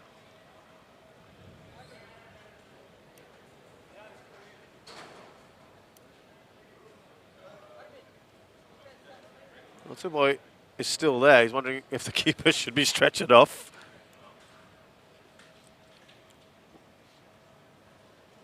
Look, we got the thumbs up, so it should be fine. Just flexing his arm.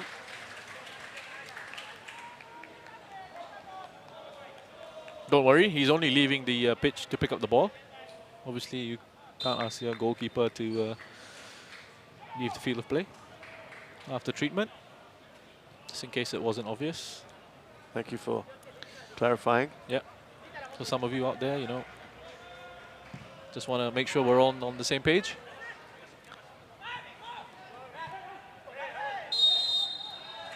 That has just gone out of play.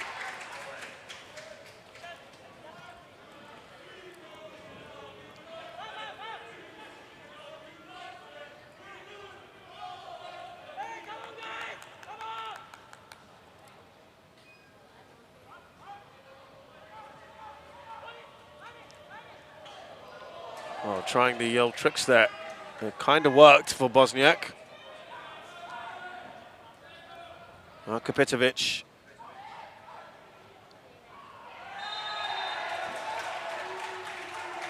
Well, they've done well. They've done really well. Yeah, they've kept it well down that left-hand side. 3 against 2 between them, Kapitovic and Bosniak. Kapitovic was eventually winning the free kick here. It's a bit unfortunate, perhaps. Yosuke Nagasawa, he did get the ball first.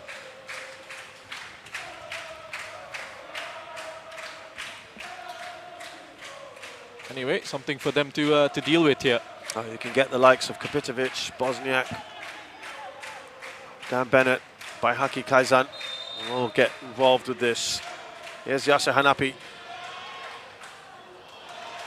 What you don't want to do is be giving it straight to the keeper in one of your rare free kicks in an attacking area. The difference in set-piece quality we've seen with Albirex put in some wonderful deliveries, and then that's that example I was talking about where, you know, you've got a set piece in a good position, but it's completely wasted straight into the arms of the goalkeeper.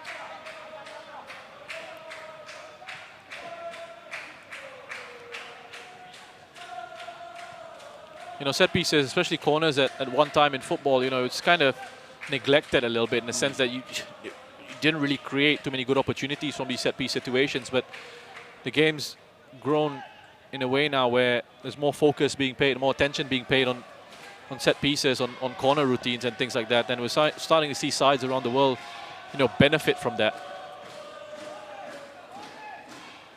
There's Kondo. And for me, sorry, Shez, I think for me, Albirex are one of the sides that in the league who, you know, really work at the set piece routines, and they have the quality to deliver in key areas, and they've benefited from that.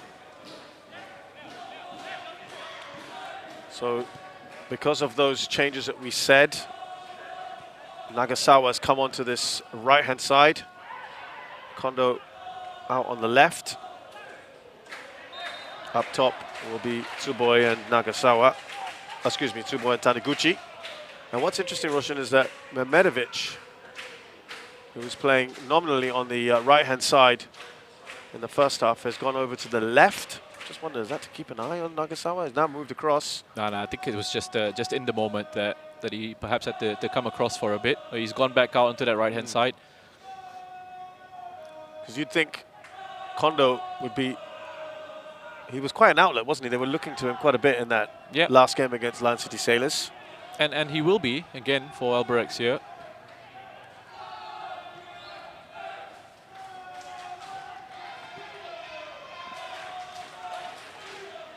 Here's by Haki.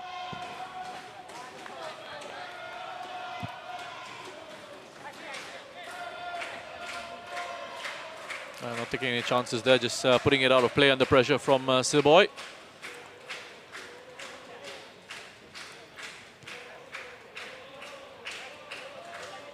Well, it was around this time in the last game against Lion City Sailors where things went very, very wrong for Tampines Rovers. They had scored a goal just before that in the 51st. It was an own goal.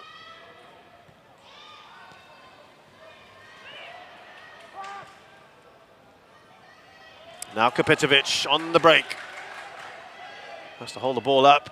Not too many players going forward. Well done, well played by Boris Kapitovic. Again, he had really no choice. He was just closed off. He had to turn back around and look for that support and hang on to it. He did his job really well, and then moved it out to the left-hand side for a bit of free space. Then he was able to just pick it up again. Now Tampines have got a chance to build something themselves. All the way back to Shazwan. They've looked pretty comfortable so far in the second half.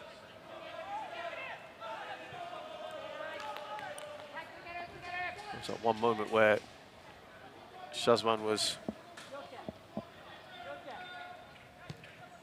beaten to the ball by Tsuboi, but there was no danger in the end. That's about it. Chiku, now Nagasawa. This is Hashioka.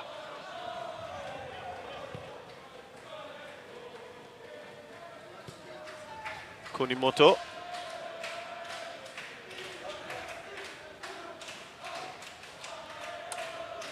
There's Kuraba Kondo. A little touch on by Tokiwa to him. Ball in, that's a free header.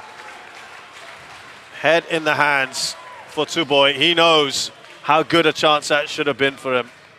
Again, it's good movement from Tsuboi. Just have a look at him here, just standing in behind by Haki. They get dragged across there. They've got numbers. They've got orange shirts in the box to take Ben and Baihaki away from the ball, away from the cross as it comes in. It's a mismatch, isn't it? Tsuboi up against Amirul. Unfortunately, the connection, the timing of the header was just off from Tsuboi. Almost connected too early with it. That is the impact these two can make coming off the bench.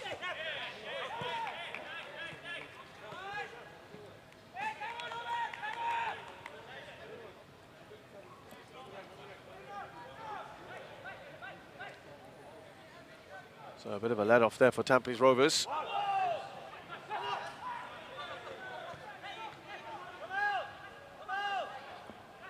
Iman. Still playing pretty assured football, Tampines Rovers. Here's Kyoga Nakamura up towards Yasser.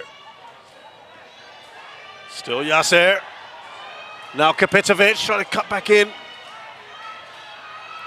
Yasser being willed on by his fans.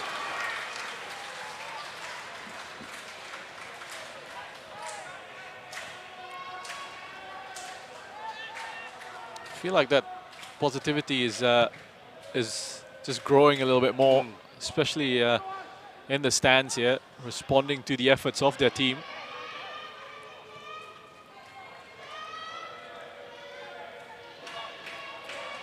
That can all be undone in seconds. They've got to be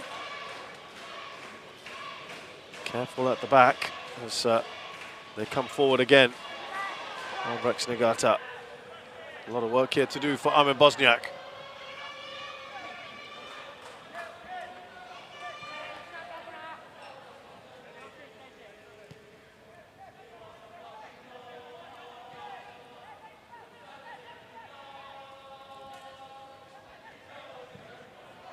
Cross is put in by Kondo.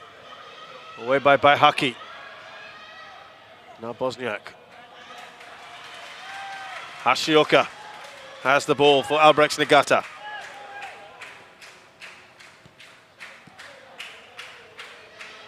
Was there a little tickle there from Kyoga Nakamura?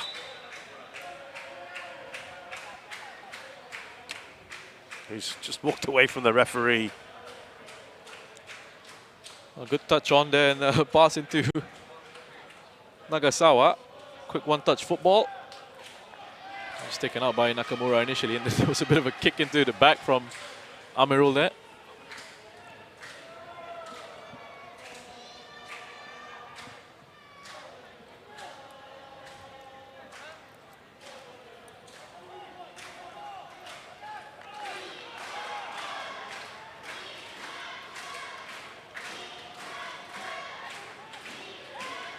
On the Albirex side now, they're trying to rouse the troops from this free kick.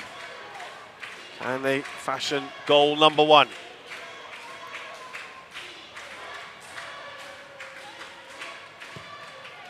Straight to Shazwan from Tezuka. Yeah, I think he was just trying to catch the goalkeeper off guard. Cheeky, that one. Yeah, he was trying to be cheeky with that. Just Shazwan expecting the cross. And he had to just readjust his feet, just shuffle across. There was space to hit from Tezuka.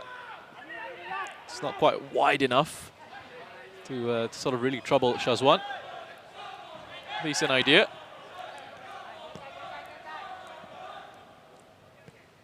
Nine shots to 1, according to our official stats. But as has been pointed out, how many has really troubled Shazwan Buhari? How many have been really, really good or high quality chances, to quote my co-commentator? You're starting to use that now. I am now, it's catching. I'm having an effect.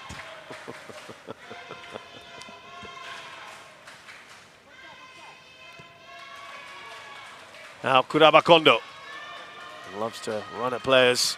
Quick cross in. That's away by Dan Bennett.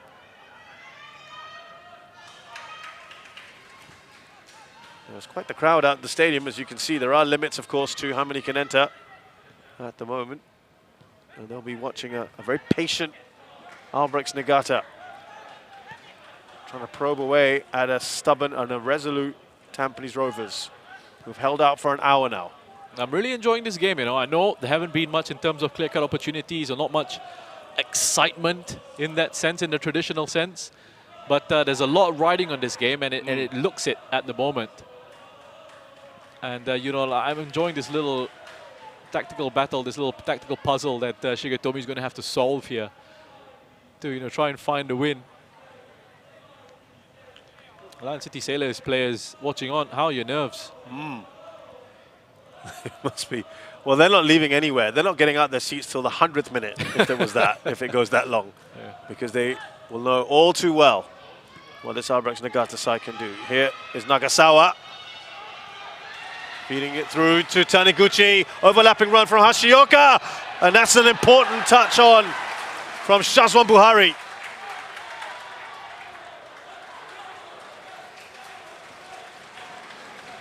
Good save and good defending. Dan Bennett there.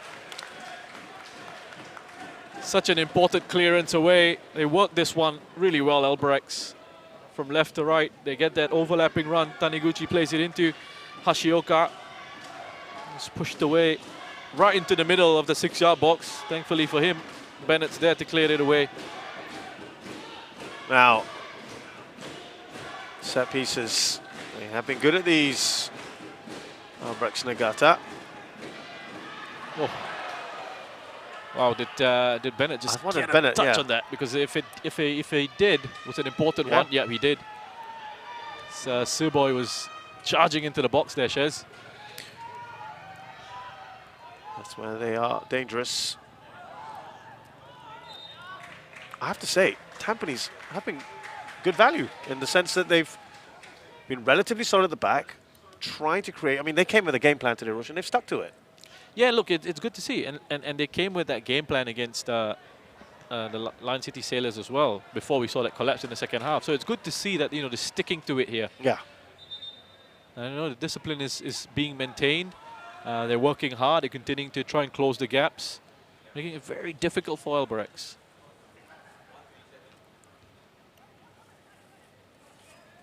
Just remind you, Roshan just mentioned Lion City Sailors players watching this. If this ends in a draw, they'll be 3 points ahead of Lion City Sailors, who then take on Geylang International. If they go on to win that game, they're all level on points. It will then come down to the final day. It will come down to the final day anyway, you'd think, if Lion City win that game anyway. But yeah, it would just make it more interesting. It would, it would. And then it could well be down to goal difference. And look, I think for us, we're neutral. Neutral, we don't mind the drama and the excitement. We don't mind it going down to the final day of the season. Hey, you and me are going to be doing one of the 2 games that are probably going to be with the title. So they got to get a helicopter here for us to and a guy to engrave engrave the trophy. Yeah. Looking forward to that. And a reminder to everyone that the final day of the season has been postponed from the 2nd to the 10th of October because of some of those games that have been postponed will have to be played for Geylang International and Balisa Khalsa. Here's Kunimoto. Nagasawa, or rather Taniguchi.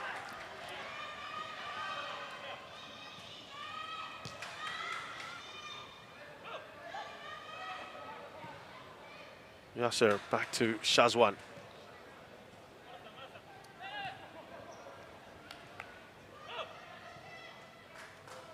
Excellent work so far from Tampines Rovers. They've done well, haven't they, to play that out for the back, and good touch on from Kapitovic.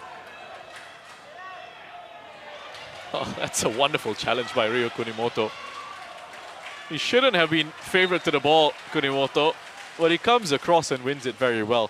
But look, how good was that from Tampines Rovers? How sweet was that? The way they just played out from under that pressure, deep in their own half. They kept their composure, kept their confidence, kept their heads, and played it out and almost carved out an opportunity down the other end of the pitch. Roshan, from a tactical point of view now, because they've been pretty solid and the shape has been there, they're moving across the pitch quite nicely. Is that why do you think Gavin's not making the changes? The only thing would be tired legs. Yeah, the only thing would be, you probably want to think about freshness of some of these players. Otherwise, again, they've worked really well together as a unit here tonight. They've kept their shape well. And I don't think there's a real need at the moment, to just confuse things or to change things up, as Kapitovic again does very well to win a free kick for his side. Just felt a bit of a tug from Yamashita. Took that as an invitation to go down. There is Yasser. Armin Bosniak.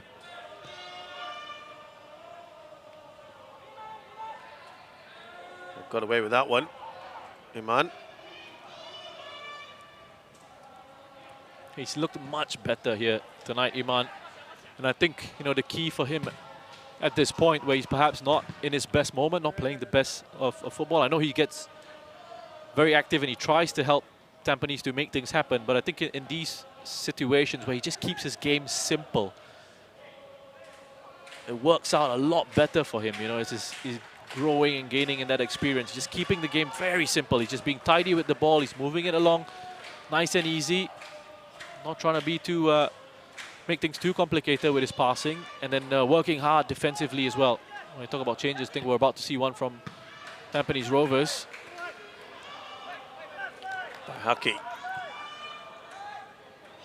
Here's Yasser. He's done well. Hold on to the ball. Now Bosniak.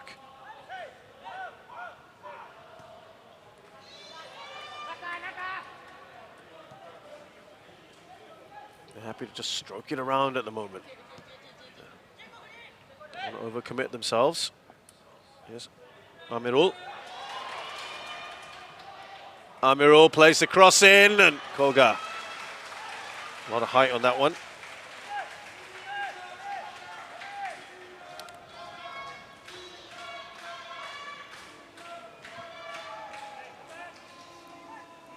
Good display by Tampines so far, you know. A club in crisis at the moment. And we've seen this from Balestier Khalsa against Tampines Rovers. You remember that whole issue with Zaiful Nizam? Yeah. The whole issue that they had. And they responded the very next game. They responded the very next game. Yeah. You know, and there was some criticism as well. I think people were expecting them to get hammered against Tampines Rovers, and they had named, the entire bench was full of under-23 players, and pre-match there were lots of people talking about how they expected a heavy defeat. But it was the Tigers who won that match quite comfortably in the end. That's scrambled away by Kyoga Nakamura. I saw something online, Roshan, in the build-up to this game where someone said they've been obviously not very happy as we see this chance. Yeah, Yamashita just playing it over the top for Taniguchi. Decent take on his chest. Just again, that discipline that Tampines have shown defensively to make sure they track runners. On that occasion, again, Nakamura making sure he tracked the run of Taniguchi, and that's why he was able to just get it out for a corner here.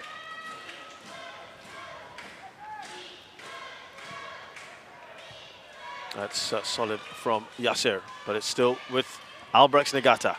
Here's Nagasawa. Now Kondo. Lots of bodies in and around the box. Out wide. And away by Haki.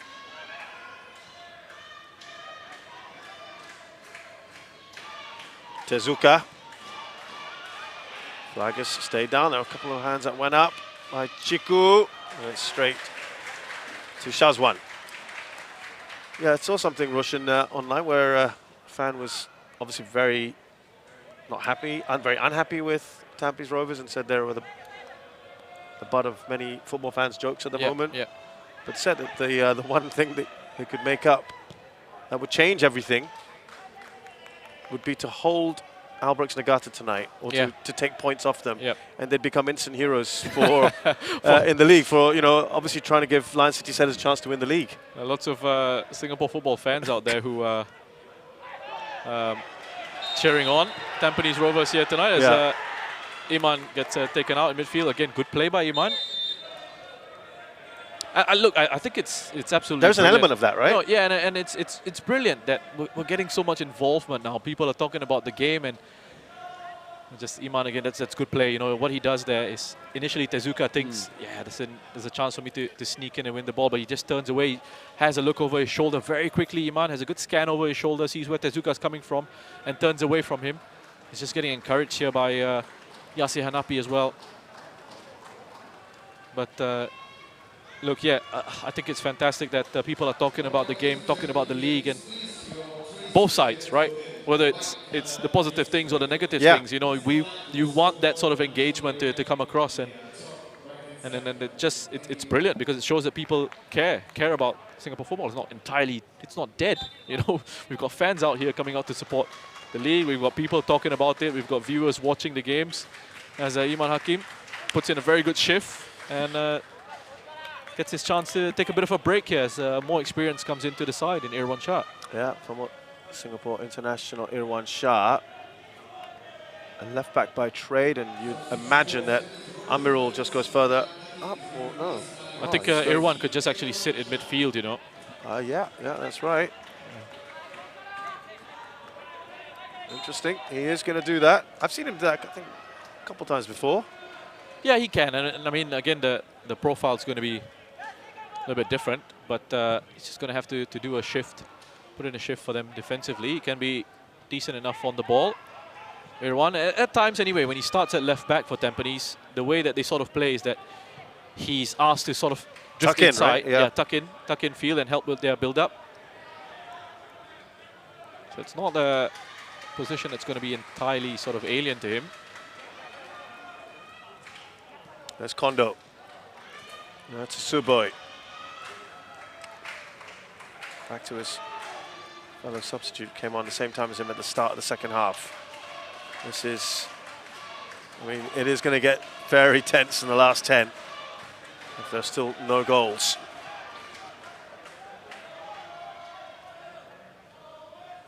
Amirul, that's that roll out of play. Again, Roshan, has chance one been tested for you today? I can't remember too many real opportunities where he's had to make a save. Oh, well, there was one where that cross from Hashioka came across the box. Remember that? Where he had to just palm it out and that was cleared by Dan Bennett. Otherwise, he's not really been called into action, has he? It's pleasing, I sense, from Tampanese's point of view that Albirex, who have to go for a win here, really, just to make things more comfortable for them on the final day, are not able to really penetrate this defense yet. Here's Irwan Shah, who can put a good cross in. There comes Kapitovic rather than him actually heading the ball. Yeah, it just sort of kind of fell onto his head, really, rather than him sort of being able to generate any kind of power on that attempt. But again, you know, look, if you're Tampines, you'll take that, you know, the opportunity.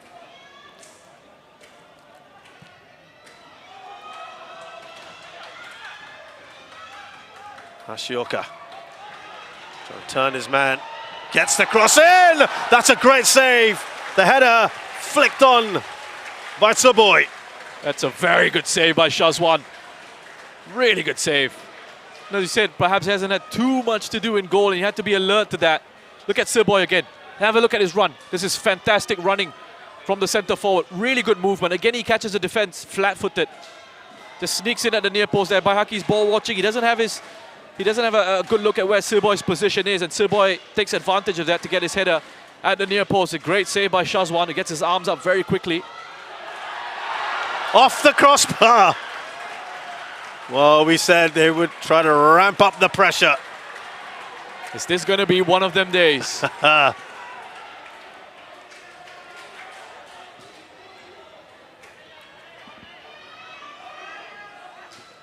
Here's a look at that again. Makes its way, flicked on at the near post initially, and then Kunimoto.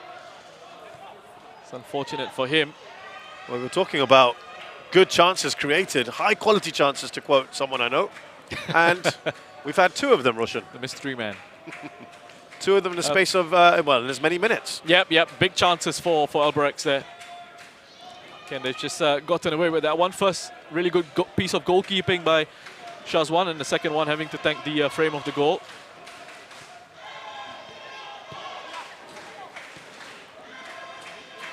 Here is Irwan Shah. Oh, that's Nakamura, lovely play. Nakamura, Bosniak, he's gone for goal. That's wonderful from Tampines. Wonderful play in possession. And that pass initially, the positioning of Nakamura, he was just in behind Albirex midfield there. And a good pass played into him, that pass that split that midfield line. Well, this is really becoming quite the battle, isn't it? I know Roshan was talking about what a good tactical affair it was. It's kind of opened up a bit here. Oh, I don't know if his hamstring's gone here. He's just gone down after that challenge, shoulder to shoulder with Tezuka. And they're just going to play on, which is his absolute right to. They're not interested. Well, okay. Well, in the end, Tokiwa does put it out of play. listen, Yase is having a go at Tezuka. But Tezuka is explaining that, you know, he charged into me and he got himself injured. And look, players don't have to put the ball out of play. Referee's there. If he thinks it's serious, let him stop the match. Yeah, under no obligation whatsoever.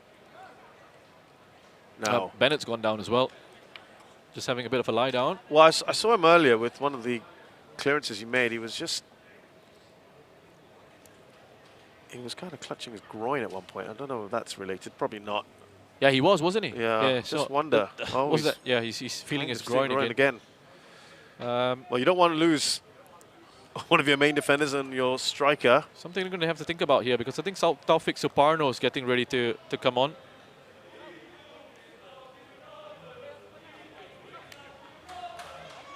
Seems okay, but I wonder whether, like you said, some fresh legs. Here's that chance, Roshan. Well, just again, just flicked on at the near post by Yamashita, and then his central defensive partner, Kunimoto. Oh, it's Yasser who's going to go off, and Taufik. So straight swap for like.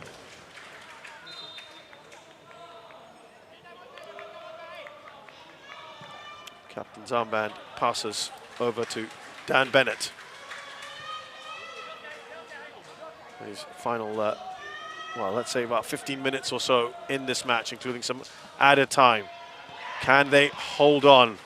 Singapore football fans, the island over, will be very much enthralled by this. It has become quite a contest here. There have been chances at either end. Kopitovic is back on the pitch, we can report.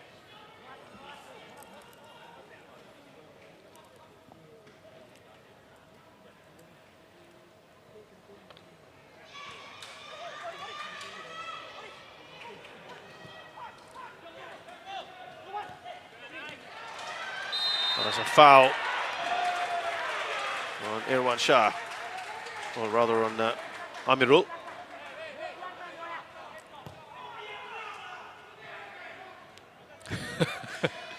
Hope people didn't catch that. Few shots from the stands. The Tampines fans have been in really good voice. They've been singing along in this second half, all the way through, almost actually. Brilliant.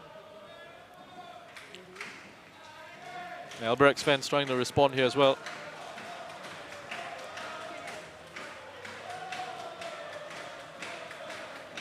Yeah, they've got to do everything they can, these Albirex fans. I mean, remember those scenes, Roshan, in the 94th minute at Jalan Besar a week ago. Yeah, when they got that equalizer. Wow, just that roar right from the fans who were sitting on our right. On our right. Yeah, remember they were jumping up and down and just really enjoying that equalizer. They've got the cheerleaders as well. Oh, there's a chance there. Oh, it's just wide. Kuraba Kondo misses the target. Andrew Au's gone down here. Again, Suboy, his positioning is just excellent. You know, he's always getting himself into really good positions. They just have to find him with the service, which they're doing constantly. Intelligent header back into Taniguchi, and then Kuraba Kondo. Probably he'll feel that he needed to get that one on target and open the scoring for Albirex Niigata. They're hanging on here, Tampines Rovers. Well, they have, thankfully for them, got one more change in store. If anything happens here to Andrew Au. No, I just wonder if there's a little bit of gamesmanship going on. No, they are going to make a change. Remember, the rest of their bench are all under 23 players. It is a thin squad. Yeah, he's not going to be able to continue. I think it's going to be Mark Ryan Tan who could come on. Then we'll perhaps see a bit of a reshuffle here. Maybe Irwan goes out to right back. Memedovic comes into midfield alongside Nakamura, and then Mark Tan goes and plays on that right-hand side. He's asking for them to call off the substitution now. Well, will he do it or not? Yeah, he's okay to go. He's going to continue. Mark's just being You told might as well to- keep an actual right back on, right, Roshan? Probably for now. I mean, Irwan could go Yeah, he over could. there. There could be, He could. they could reshuffle it. But Andrew's been doing really well. So if he's feeling comfortable, then yeah, stay on and carry on.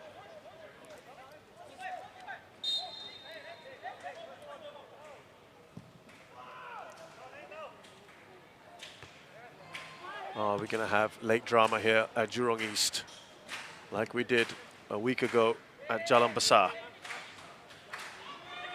Just imagine it being in the script somewhere.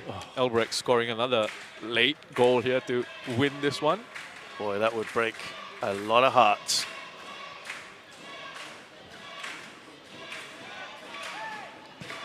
And again, I think I said it the other day, you'd almost rather, if you're going to concede, do it much earlier in the game rather than right at the end. Tokiwa's ball just comes off Andrew out. Here it's Taufik Soprano, fresh pair of legs that he brings. Kondo, though, wins the ball back. Early cross in. That's much better defending on that occasion by Haki. Just make sure he's keeping track of where Kiyoshiro Serboy is. Andrew's gone down again. A ball might be coming out here. We're going to get the ball to take home now. Damn. Couldn't quite reach the commentary position. I'll tell you what, look at the crowds out there. They are It's not even going to be. treated It's to going to this. be Amir actually. Amir Mirza. It's, well, it looks like cramp at the moment. Is he going to continue? No, it does look like Amir Mirza is going to come on. 18 years old.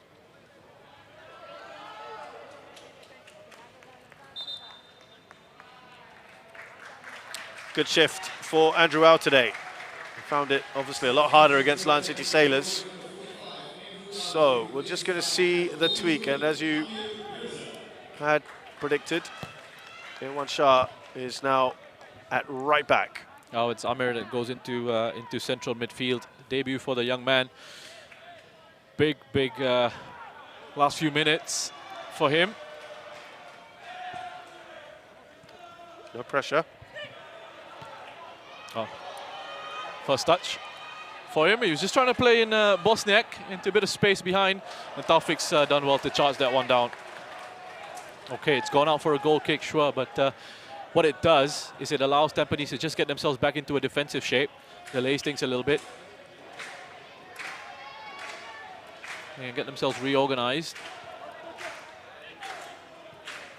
And Bosniak is dropping out into a left wing-back position almost here, making sure he's keeping track of Hashioka, and he's done that really well for most of this game.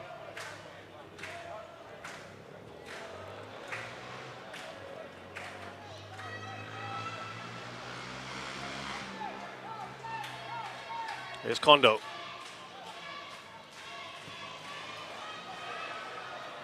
By Haki, puts that out of play, will be a corner. Well done by Haki. Again, he just has a look at where Serboy is, gets himself into a really good position to flick it away from danger. Serboy's movement in the box has been very good. It's caused a few issues for Tampines defense on that occasion. Haki was on hand, read the game well. Read the situation well, I should say. Headed away. That's Taufik.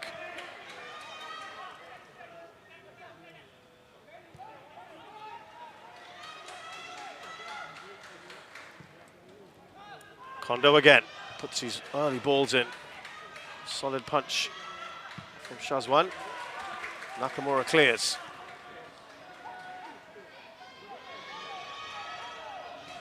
Surging forward, look at where the skipper is, Hashioka.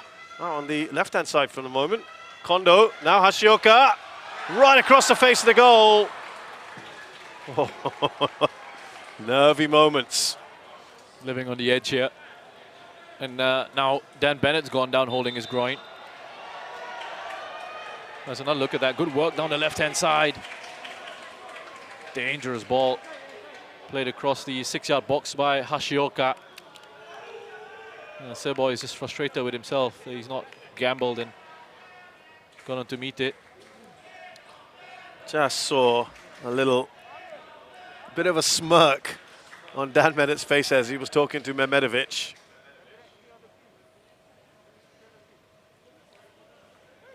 Just helps to drop the tempo a little bit as we have a look at Andrew Au there just for the moment. Had a really good game at right back. Young players have done well for Tampines.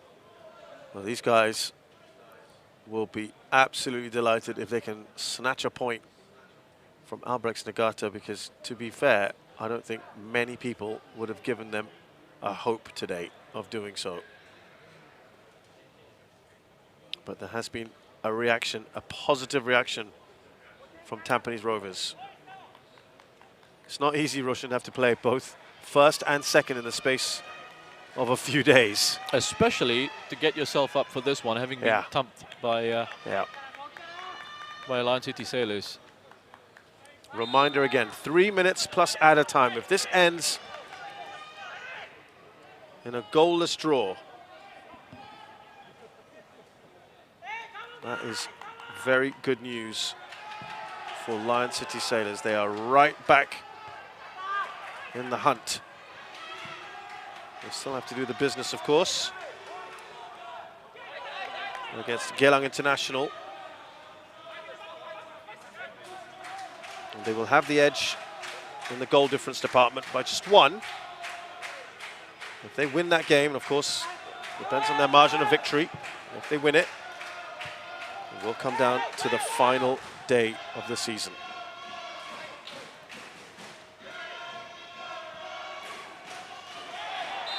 So it is tantalizingly poised at the moment.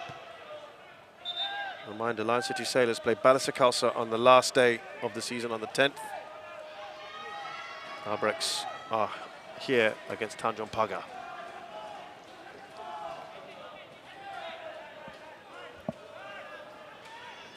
Well, Roshan, 5 minutes from now, hopefully we'll be having that kind of scenario where we can really be on tenterhooks for the final day. But they've got this free kick first to negotiate. Flicked on into grateful arms of Shazwan Buhari. Yeah, it's swung in again. It could have fallen. You know, if it's your day, that falls to an orange shirt. And they've had several opportunities in the second half now, where they've had the chances to find the back of the net. Hasn't quite happened just yet. And it's getting to that point where you start to, on the outside anyway, start to think that maybe it's just not their day. It's not their night. Did we think that the other day, though, against Lion City Sailors?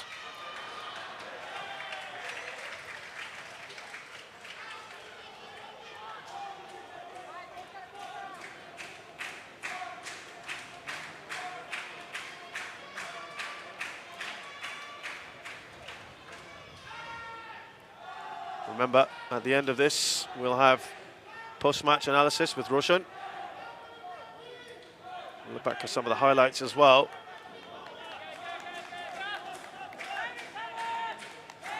Can they hold out? Just a few minutes left for Tampines Rovers. We're about to hit the 90th minute.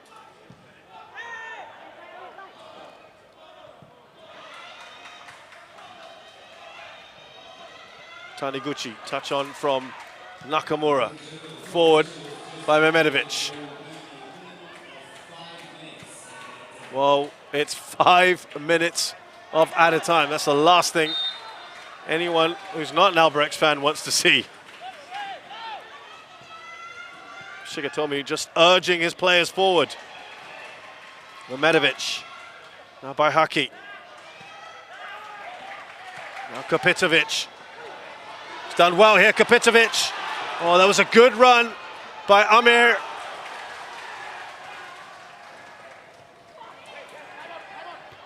Will they want to commit so many bodies forward in these final minutes?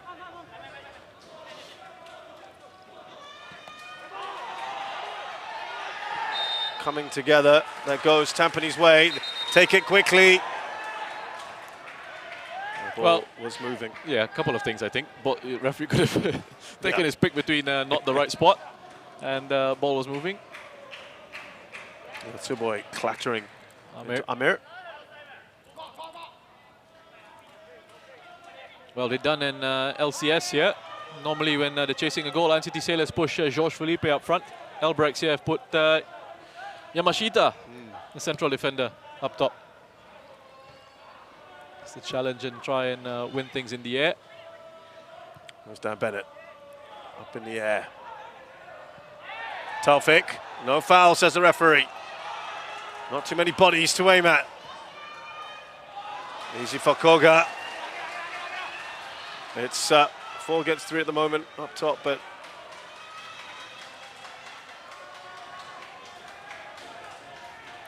they're going to keep pushing. Launched towards Kunimoto, Yamashita, excuse me. That's exactly why he's there, to win it in the air. But they'd want him to be just hitting it back across the face of goal in those situations.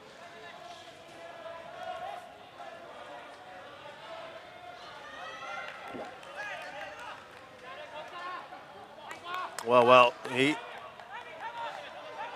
look back at this. Remember, they looked to be out of the count in that game against Lan City Sailors. They got that last gasp goal. So you could say, in many ways, it is all square with that situation.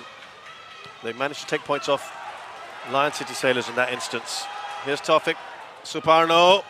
Taufik. Oh, the shot is blocked. They go forward again. Kuraba Kondo leading the charge. Here's Tsuboi.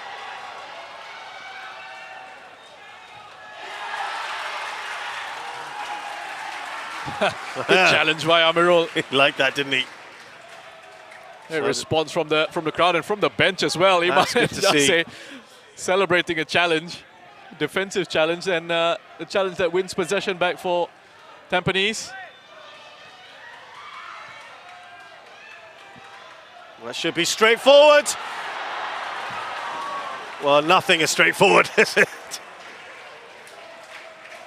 Nagasawa couldn't quite get the touch he wanted. And it's not your day, it's not your day. Again, this falls into him and he wants to hit it first time, but he completely misjudges the connection with the ball. He just takes his eye off it for a split second. That could have gone anywhere. We are into the last minute of this match with a minimum of 5, remember. A huge, huge result. We're on the cusp of it. Here's Mehmedovic. He's got Irwan Shah in front of him. Now Taufik. No one there. Did he even look up? That has given the ball away. By Haki. That's a brilliant clearance by Haki. Just smash it up the pitch as far as you possibly can. Put it out of play. Get yourselves back in defensive shape. See this one out. Last few seconds here.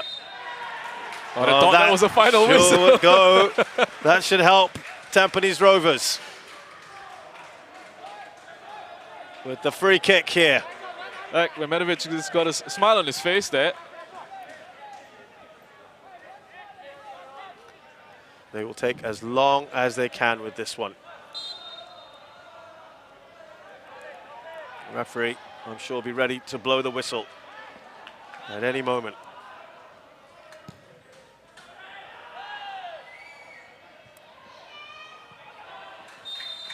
And that is it. It's a huge point, not just for the title race, but Roshan, it is a big point for Tampines Rovers as well. It is, certainly is. You see the reaction from the stands, and it's not just the fans who were reacting. It was the management of Tampines who was celebrating that point. Wonderful response by the Stags. Lots of criticism coming their way. Very disappointing result against the Lan City Sailors. losing by 6-1, and they responded really well here. I mean, they stuck to the game plan all the way through. Brilliant defensive display by Tampines Rovers, frustrated Albirex Niigata. You have to say in the second half, the league leaders created enough opportunities. They just couldn't quite find the finishing touch when it mattered.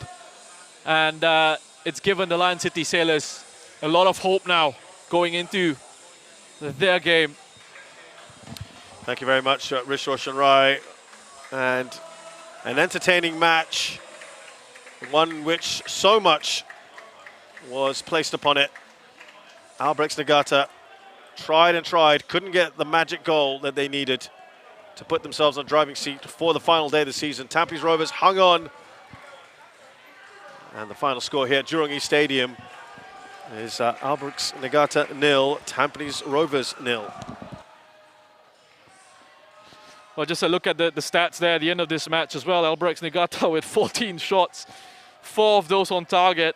There were good quality opportunities for Albirex in that second half. Much better chances in the second 45. Again, they're just lacking that finishing touch. They couldn't put those opportunities away. For Tampines Rovers, they did have openings of their own, but really it was Albirex Niigata in that second half who were able to open up that Tampines Rovers defense. Just again, that finishing touch in key situations just lacking. Well, look at what it means to those fans today. It's almost like a win for them, Roshan. Just the nature of the way they played today, what's been happening behind the scenes, the kind of press that they've got as well. Yeah, and impressive. You know, I think good response, a good way to shut the critics up. I know there'll still be some critics who say relax, it's just a point. But the way it was the performance for me. Yes, they got the result in terms of holding Albirex, the league leaders, but also the performance. You know, after that debacle of the second 45 against the Lion City Sailors, and what's happened in recent times, the reports in the media about the infighting and the things like that, and the issues behind the scenes. They came out here and they put a fighting display, Tampines Rovers, and I think that's why there's so much satisfaction in the stands amongst some of the players as well, because how many people really gave them an opportunity against Albirex Niigata? Well done to the Stags. Let's take you through the story of this game then with the highlights. We cast our mind back to the second half where Kuraba Kondo and Tsuboi certainly made a difference when they came on. Yeah, he was getting in really good positions, Tsuboi. His movement in the box was just really a joy to watch. Always getting onto the blind side of defenders, positioning himself in areas where he could receive crosses that were coming into him. Just couldn't quite find a finishing touch. Unfortunately, on that occasion, that header going wide because he was leaning back, he was off balance, and then just mistimed the header towards goal. That one, Tezuka trying to catch Shazwan off guard at his near post, but Shazwan was alert enough to it. And then here, another good opportunity as Hashioka drills that one across the face of goal. Shazwan parries it out and gets help from his central defender, Daniel Bennett, who keeps that one away. You can see the pattern of the game in the second half. It was Albirex Niigata with chance after chance, creating these opportunities, these openings, but just not being able to find a way through. Nice energetic work by Hashioka. A rare occasion that he actually was able to get away from Armin Bosniak there, putting good quality into the box, but it was cleared away by Dan Bennett. This was great work, wasn't it, from Hashioka? Here, once again, I mean, he did really good work there, and the movement again from Tsuboi here is absolutely fantastic. Bahaki's just caught on his heels a little bit. He's ball watching, and Tsuboi again just drops off, uses the blind side before accelerating towards the near post. Good header on the ball. Fantastic save by Shazwan. Gets his arms up very quickly to keep that one out. And then here they're rescued by the frame of the goal as Kunimoto reacts to that flick on from Yamashita here at the near post. But he just connects underneath the ball and he can't guide it into the back of the net for Albirex. And then here another one as it's swung in late on. Big chance, Kuraba Kondo. Is off balance a little bit, doesn't get the connection that he would have liked in that situation. But Tsuboi once more, you know, he gets himself into a good area where he can head it back across the face of goal. Chance after chance. And right at the very end, Nagasawa so close, trying to go first time. Again, this was a big opportunity. Big opportunity for Nagasawa. Bennett, you know, trying to deal with that, trying to look at the ball, trying to look at where Nagasawa is. And Nagasawa actually wants to hit that first time, but he just takes his eye off the ball for a split second, the chance is gone. Right, the man who's been in the spotlight for quite a few weeks now, Gavin Lee, the head coach of Tampines Rovers. Let's hear what he has to say after the match. So, Gavin, that was a much improved defensive performance from your side. What did you make of the game? Yeah, well, first of all, we got to give credit to Albirex for trying non-stop to score that goal, and they kept the ball moving very, very well. But kudos to our boys for sticking to the plan, covering those areas that we spoke about, and first clean sheet in a long while, and it's quite pleasing. You could see the elation on your team's face when the final whistle blew. How relieving is that result for you? It's not a matter of relief. It's just joy, because we've put in a lot of effort to improve our defending, and finally we've got a clean sheet.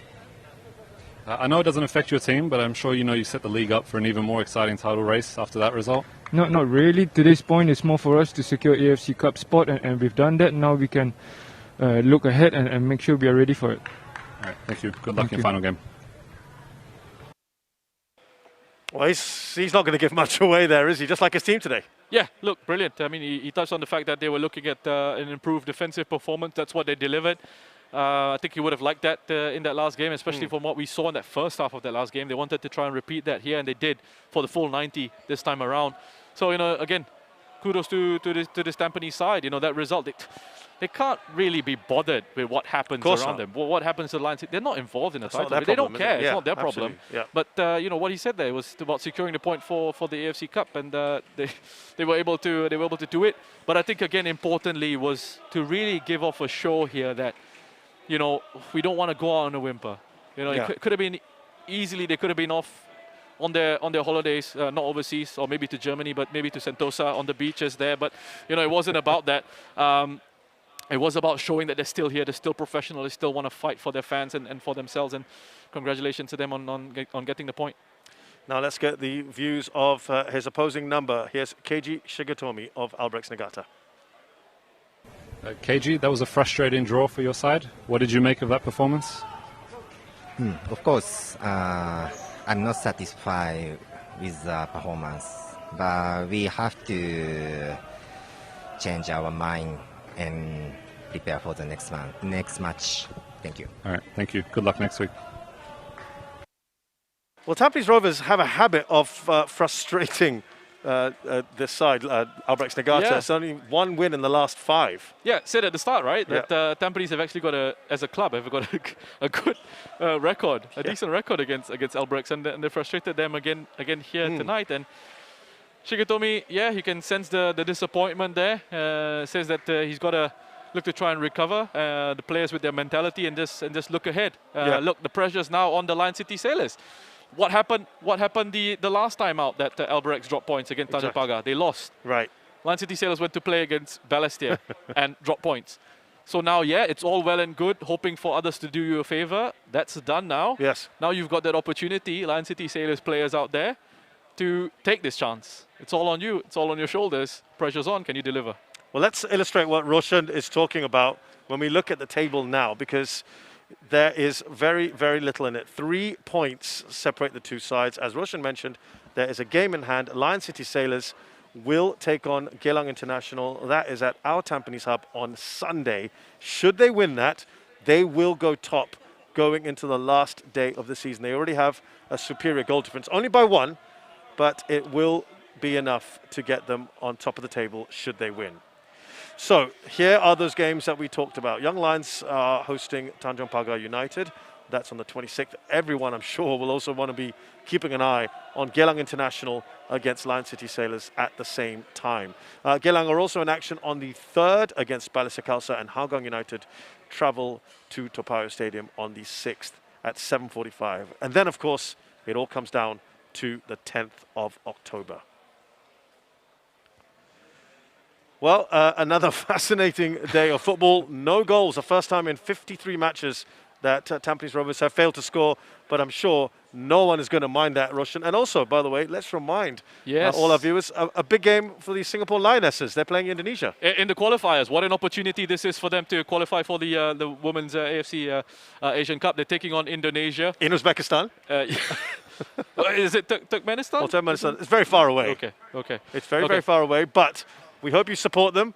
And we hope you support us in the next few days, of course, with all those SPL matches coming up. From Isha Sadhak, Rish Roshan Rai, and the team here at Jurong Stadium, thanks a lot for joining us. We'll see you soon.